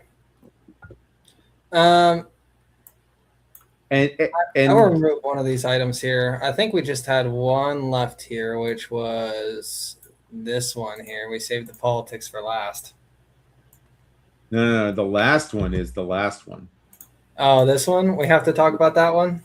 Yeah, I want to hear about that, because I only got like a one-liner about it all week, and I didn't follow up with it because I put it on here, and I wanted to hear about the adventures. Yeah, so we'll get it out of the way. I got bit by the poker bug, and I played something like 30 hours over the course of 5 days. 3 of those were like weekend day long binges. And, I've looked at playing poker and have played home games for a few years. I've actually watched like a good amount of pro level poker, but obviously doing something is a little bit different. So, I take my ass over to the 1-2 no limit table at the casino, and you get killed by rake, but it is what it is. And I had some running bad with some playing good, and then I started running good and I started playing bad, and I actually made more money playing good and running bad than I did when I made a few bad decisions. And man, you make 2 or 3 wrong moves, you can really cost yourself a good chunk of money. So, the bankroll started at 500, went up to 900, yo-yoed back down to 500, back up to 700. And then, the bankroll went to nothing. So, taking a little bit of break here, 500 in the hole, learned a lot. So I'll have to reapproach it maybe with like cheaper stakes online and really study the game, because it's an easy trap to fall in. That if you have 30 hours, about 30 hours, yeah, and I think it's an well, I think it's an easy trap to fall in, that if you've had success in one or several areas of your life, that you think, oh, I'm a fairly smart guy, and this is like an intelligent level game, and it's a game of math, it's a game of odds, and knowing the appropriate amount of risk to take, and there's a lot more to the game than just being able to like reason your way through the cards. There's a lot of math involved there as to when you should be aggressive and when you shouldn't, or what line your opponent is taking. There's positions happening. For those who don't know, the dealer button moves around the table, so not every seat is created equally. So just sorting through all those dynamics in real time. Good learning experience. I had a lot of fun. Yeah. Well, and like you said you played about 30 hours and it cost you $500. Yeah. It's cheaper than going to Disney World. Exactly. Yeah, and of course, while you're there, you get like free drinks and food and whatever. Cheaper than going to Disney World. That's all I'll say. Exactly. I had a blast and I learned a lot. That's cheaper than going to the movies for 30 hours. I'm saying. I am gonna get dragged to see the new Wicked at some point. The second one. I didn't need to see either of them.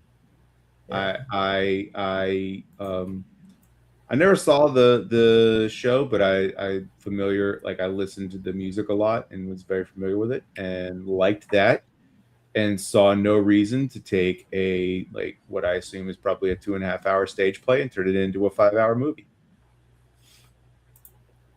We got the Rocket Lab update. There it is. All right, fantastic. I'll watch that on clips later. Well, I want to see. I'm curious if it did anything in the after hours here. Oh, we've kind of got to the point where a launch doesn't affect Rocket Lab price. Which is good, right? Because that means that the company is now trading on its ability to execute its business, and its launch capability is almost taken for granted. Yeah, good point. Our last point here, wrapping up, is this one's just going to be straight up political, I think. So for those of you who don't want a little bit of political, I might have run you off already with the Elizabeth Warren stuff or the Bernie Sanders. If that scared you, you should be shaking in your boots. Doug, tell me what your theory is here about January. I think the Democrats are going to double down and shut us down again in January. They're going to find another reason to do it. No, they're going to find another reason to do it. It could be ACA subsidies, which, like, I'm fine. Don't pay it. Someone explain it to my eyes. So not only do we have to pay our health insurance, they're also taking our taxes to pay the subsidies down on the premiums for people who are on Obamacare, to pay those, basically pay a portion of their premium so it lowers the price.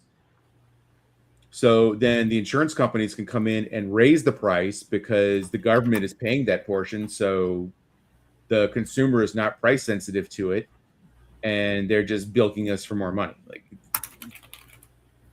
government subsidies is not ever how you lower the price of anything. It's how you raise the prices. I mean, they're just going to shut down because it worked. They're going to do the shutdown because it worked. And last time it wasn't about the ACA. It was about the election. Don't get it twisted. There's a reason the week after the election, all the special elections for all the open seats. Got it. Yeah, those were all like the Virginia governors, attorney general, a couple of Senate seats, and some representative seats were all open. Those were always going to go blue. Those are all. They were always going to be blue. But they made sure that they got their people out. Like, so, but they saw it was a winning tactic. So of course they're going to do it again. 100%. Did you see this? Can we bet on that on Robinhood yet? I'm not joking. Oh, I know you're not. I'll put $1,000. Do you know how bad my portfolio is going to do if we shut down again? I'll put $1,000 on it to shut down. Yeah, I mean, back to your good old UVIX call theory, right? Intelligent investor using it to hedge against markets. Vlad called me an intelligent investor. So I'm not sure if you saw this today, but speaking of ACA subsidies, do you recognize this? Have you seen this yet? No. Okay, since we're in political corner here, this was just hung up at the White House today. Are you trolling? Oh yeah, so I'll read it because I know you guys can't read that print. Barack Hussein Obama was the first Black president, a community organizer, one-term senator from Illinois, and one of the most divisive political figures in American history. As president, he passed the highly ineffective Unaffordable Care Act, resulting in his party losing control of both House of Congress and election of one of the largest House Republican majorities since 1946. He presided over a stagnant economy, approved the terrible Iran nuclear deal, and signed the one-sided Paris Climate Accords, both of which were later terminated by President Donald J. Trump. Under Obama, the ISIS caliphate spread across the Middle East, Libya collapsed into chaos, and Russia invaded and took Crimea and Ukraine. He crippled small businesses with crushing regulation and environmental red tape, devastated American coal miners, weaponized the IRS. We get the idea, right? Yeah. He's just a generational shit talker. It's so hilarious. Oh my God. And his post, like his thing on Rob Reiner really pissed me off. I didn't see it. Just say nothing. Like you could just say nothing. Like what did he say? Something. He went like he shit talked the guy who got murdered. Like the day after he got murdered. You'd think that a guy who actually had his ear shot would have a little bit of grace for somebody who actually got murdered. I'm just like, Jesus, like, don't like be a dick to people that are still alive, not the ones that are dead. They're dead. Oh, he's also one of the greatest artists in America. In American history. But what would the Democrats, just to play out the game theory here of like how it would work politically, why would they want to shut down the government in January? Like, do you think they're going to be successful in blaming that on the Republicans somehow? Yep. Well, no. They're going to shut down the government to make the jobs reports look bad, like to downstream all the data and make everything look bad so that when they're running in the election in the off-cycle elections that they have like of course everything's bad. Y'all made it bad on purpose. Like so your theory is like straight up pure sabotage of the economy. Yep, pure sabotage of the economy on purpose so that they can knock DJT's feet out from under him, who's going to want to run on the economy. Did you see any of the address before we went live? He was stroking himself. I don't. That's basically what it was. You got to get through all the stuff that he's going to say anyway about himself to get to like the real thing that he's there to talk about, and I didn't know what that was. Yeah, I mean he hit the main talking. You're already live. I didn't get a link. I thought I sent it to you. I did not. But yeah, I went live like 3 minutes early just because I thought it was interesting. Because I thought there was going to be more commentary around Venezuela specifically, which I think some people are missing the lead here. Did we go to war with Venezuela? It seems like we're about to, but guys, the lead here is that Venezuela sells China a lot of oil. That's the lead. So, I mean, all I've been seeing is that, Tim Walz wants to ban assault weapons again. So, like, taxes aren't high enough. I'm just looking on X. Elon Musk is a trillionaire and is evil, and they should force him to sell everything. I'm like, that's just gonna make all your teachers who are invested in the S&P 500 through their pension funds, that's gonna wipe them out. Like, if Elon has to sell all his shares, Yeah, like, that will take the entire market down. That's not just taking Tesla down; it's taking the entire market down. forgive them, Father, for they know not what they do. It's just one of those things. Toast is green after hours. Netflix is green after hours. Microsoft, Starbucks, green after hours.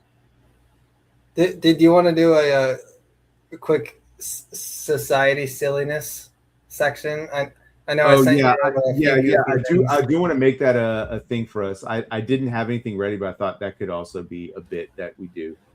Like, so what was your societal silliness? Yeah, so the one that I sent you, this came from mlive.com, which is Michigan, and Yeah. it says the city council voted 10-0 to direct city staff. This is in Ann Arbor, Michigan, to direct city staff to remove all Put the tweet neighborhood on watch. screen. Yeah. Huh? Put the tweet on screen. Oh, I don't. I had it on my phone. Let me find it here. Oh, I have the WhatsApp app. Okay, yeah. I'll read it off here because it's really short. But yeah, the directive was 10-0 by the city to remove all neighborhood watch signs by July 15th, as the city strives to be more welcoming and inclusive. So it's like one of those blue signs that says you're now entering like a neighborhood crime watch area, and Ann Arbor is getting rid of all of those. And of course, the obvious here is like, who does that make the community more welcoming to? Obviously, just criminals, right? Yeah, this is a senator saying this.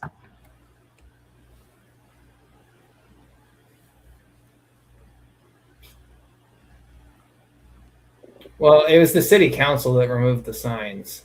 I think the senator is just pointing out how silly it is.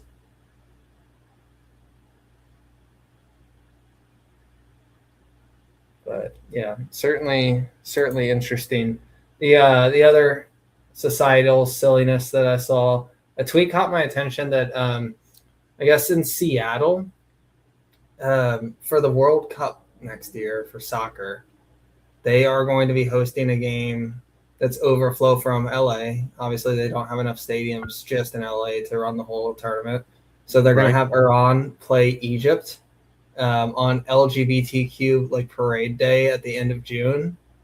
So that's should be interesting. I'm gonna have my popcorn.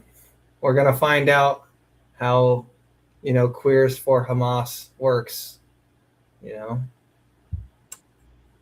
Let's see it happen in real life. Yeah. Do they agree? Do they not agree? Take your vote. Well, one thing is that the athletes are kind of professional-ish athletes now, so they're a little more world. What's the word I'm looking for? They're a little more cosmopolitan than the standard folk. It might be nothing, but certainly will be. There will definitely be some memes.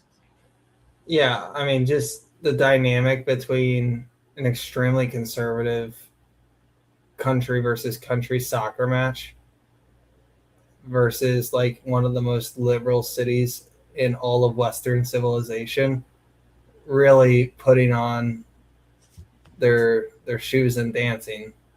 Yeah, it's some intervention is going to need to be had, I think, to prevent something bad from actually happening, and hopefully that doesn't. But hopefully we get some good memes out of it. Oh, I mean, the internet is undefeated when it comes to making memes. Tis. Speaking of making memes, should we start making like memes for Bengals ownership to fire Zach, shame them into doing the right thing here? And fire Zach? Absolutely. Yes. Well, I mean, all you gotta do is post the record, bro. Like, What's the record without Burrow? Yeah. I mean, that's the difference between Sean Payton, who's actually an elite coach. When Drew Brees was ever hurt, the team still played really well. And they could win with defense when Drew was not playing at his best. Like what Sean Payton is winning learned, games with a rookie. Yeah, as Sean learned coaching, because he was an offensive guy and they didn't play defense at all. All they played was offense for a long time. But then, like, as Drew got older, he was like, oh, I have to start like coaching the defense. I have to start making sure the defense is good too. And he learned how to just win football games. I'm just saying, like, Zach ain't it. Zach likes to call plays on 4th and 1 with empty backfields. Mm-hmm. And like, you could line anybody up at running back, and the defense is like, oh, I better make sure that they're not handing the ball off. When you don't have a running back, they're like, I'm gonna just cover these dudes. Like, you know, it just makes the job so much easier on the defense. They're all running slant routes. Like, I did not play ball. Okay, I did not play football. I know these things are coming. Like, this is obvious. If it's obvious to idiots, why do you think? Like, because they're just clever. It's just being clever is not working out. Now, some of the comments from Burrow, people got a little hysterical on. A movie you've never seen. Sorry. No, go ahead. You've never seen, Dogma. I know you've never seen it because you're not old enough to have cared about it the last time it was available. That it was personally owned by Harvey. It was locked up because it was personally owned by Harvey Weinstein. It's a Kevin Smith film starring Ben Affleck and Matt Damon. Okay, it's on my list. And Chris Rock. And I think I lost my internet. Or you did.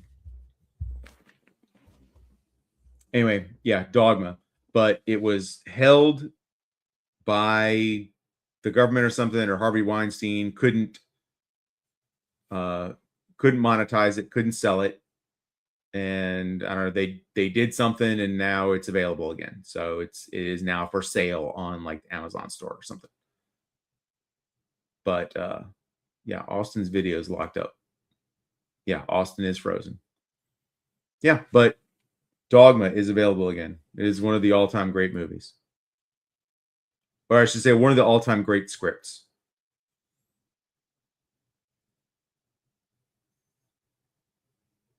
Thank you. Austin is frozen and I am fine. These are great.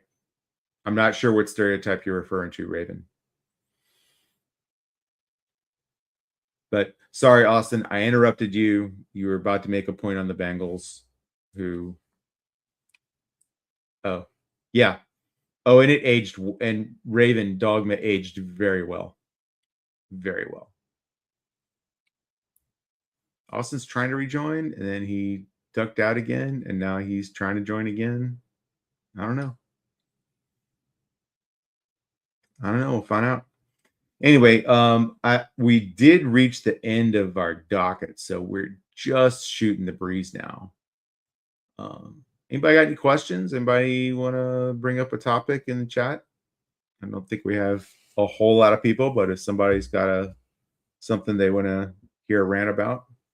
All right, Austin. Well, I will just, since you started without me, I will end without you. How's that sound?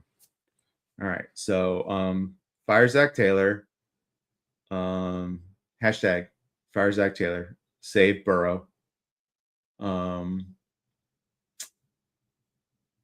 We have the holidays coming up. I am working more than I thought I was going to. But yeah, it'll be interesting. And then also don't forget, Amit's meetup is the end of the last Sunday, I think, in January, or it's February 1st. It is February 1st, Amit's meetup in New York. I am like 99.9% going now. Getting my flight situation lined up. So got a bunch of our Houstonian crew confirmed to go as well. It's going to be fun, and I think the mods are actually going to be. We're all going to be staying in the same place, so going to have like almost like a mod sleepover. Although the last time we all hung out, we were all up to like 5 a.m. anyway, so there wasn't any sleeping going on. Just shooting the breeze, hanging out, getting to know one another. Had a blast. Looking forward to it again. Although in Miami, it was nice and warm. It was the summer. It was fun. Now we're talking about going to freaking Jersey or New York in the middle of freaking winter. So, yeah, we'll see how that works. Yeah, June, it's a Houston mob. You got to come. You got to come down to Houston sometime. Amit will eventually fly over Texas, I guess, on his way to California that he goes to all the time. But yeah. Anyway, that's all I got for tonight, folks. Had a good time chatting with Austin. As always, I feel like we actually text each other so much in between that y'all miss out on some of the really, really cool, fun stuff. But bye, Spencer. Oh yeah, everybody remember to check Matt's new channel for the Street Exchange. Keep the chat going. So whenever you're done with Amit or Steve or Matt, head over to the Street Exchange. Thank you for posting that. All right. Good night, everybody.